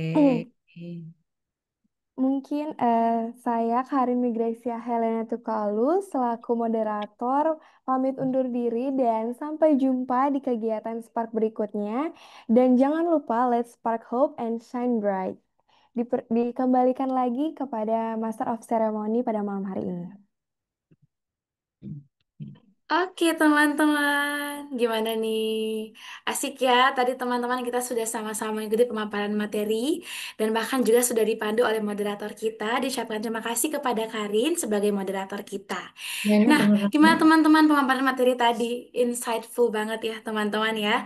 Boleh dong aku mau lihat teman-teman boleh kasih reaksinya sekali lagi untuk pemaparan materi tadi ya, karena banyak banget ternyata yang mungkin masih kita belum tahu tentang ADHD, tapi tadi setelah kita mendengarkan pemaparan materi dari Prof, kita jadi ngerti ya teman-teman. Wah, gila ini reaksinya banyak ya. Semuanya pada kasih reaksi. Aku juga mau kasih reaksi dong buat Prof dan juga Karin. Wah, terima kasih banyak ya, Prof dan juga Karin. Nah, teman-teman nih tanpa kita sadari ya, kita sudah mengikuti kegiatan akan kegiatan kita di malam hari ini, dan sekarang kita sudah tiba pada penghujung kegiatan. Nah, teman-teman, ini gak afdol dong kalau misalkan kita ikut kegiatan tapi kita nggak mendokumentasikan ya kegiatan kita di malam hari ini. Jadi teman-teman, saat ini kita akan masuk ke dalam sesi dokumentasi. Aku mau ngajak nih teman-teman yang mungkin masih turn off kameranya. Yuk kita turn on kameranya sebentar. Kita sama-sama turn on kamera. Kita siapkan nih senyuman kita, gaya kita untuk sesi dokumentasi. Nah, tadi juga nih buat teman-teman mungkin yang masih kurang tahu nih untuk gaya Spark. Jadi seperti yang kalian bilang tadi nih, kayak sarang ngeot, terus nanti disambung kayak gini. Gitu. Itu adalah gaya Spark ya. Jadi teman-teman, yuk kita buat turn on kameranya. Siap-siap. Nantinya kita akan sama-sama juga eh, buat gaya Spark untuk dokumentasinya. Oke, untuk dokumentasi diserahkan kepada panitia. Baik, terima kasih. Untuk gaya yang pertama, kita pakai gaya formal. Gaya formal terlebih dahulu. Untuk slide yang pertama, dokumentasi dalam 3, 2, 1. Baik, untuk slide yang kedua, dokumentasi dalam Mohon, 3, mohon dua, maaf. satu.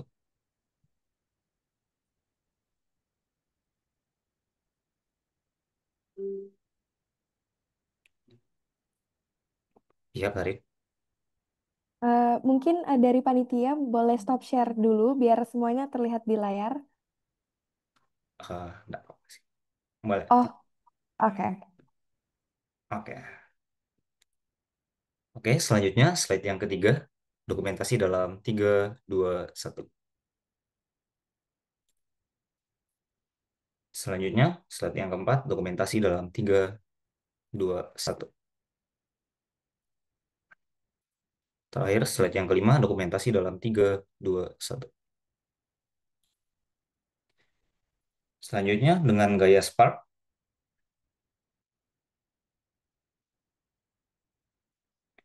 Baik, dengan gaya Spark. Slide yang pertama, saya mulai dokumentasi dalam 3, 2, 1.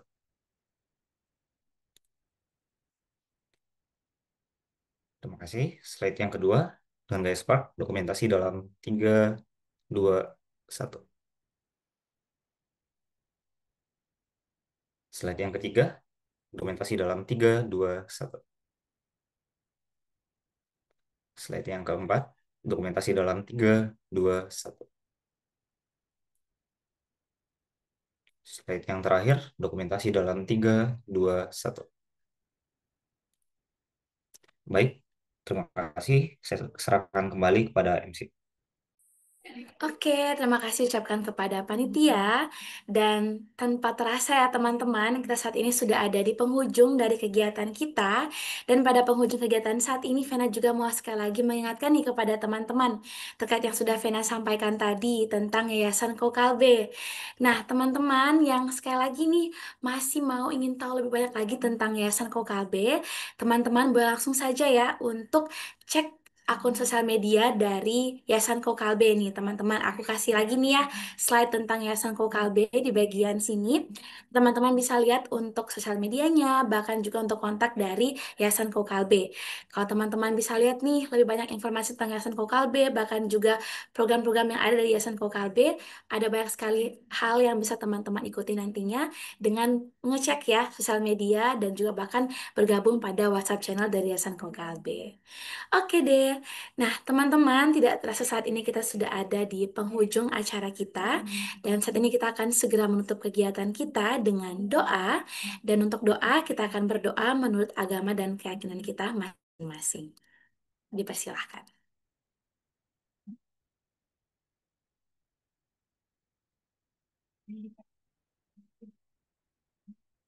Doa selesai. Oke teman-teman, demikianlah kegiatan webinar kita di malam hari ini. Ya tentunya mengucapkan terima kasih banyak kepada kita semua yang boleh berpartisipasi, mengucapkan terima kasih kepada narasumber kita, dan juga mengucapkan terima kasih kepada Yayasan Kokalbe sebagai kolaborator di dalam kegiatan kita di malam hari ini. Bahkan terima kasih juga kepada Karin selaku moderator kita, dan terima kasih kepada semua panitia, bahkan terima kasih kepada semua teman-teman peserta yang sudah mau mengikuti kegiatan ini, sudah stay dari awal bahkan sampai akhir kegiatan kita. Dan semoga ilmu yang boleh kita dapatkan di saat ini bermanfaat dan boleh kita bagikan ke lingkungan sekitar kita. Uplifting ADHD awareness and building support for Spark Hope Shine Bright. Dan sampai jumpa kembali pada kesempatan berikutnya. Sampai jumpa semuanya. Terima kasih.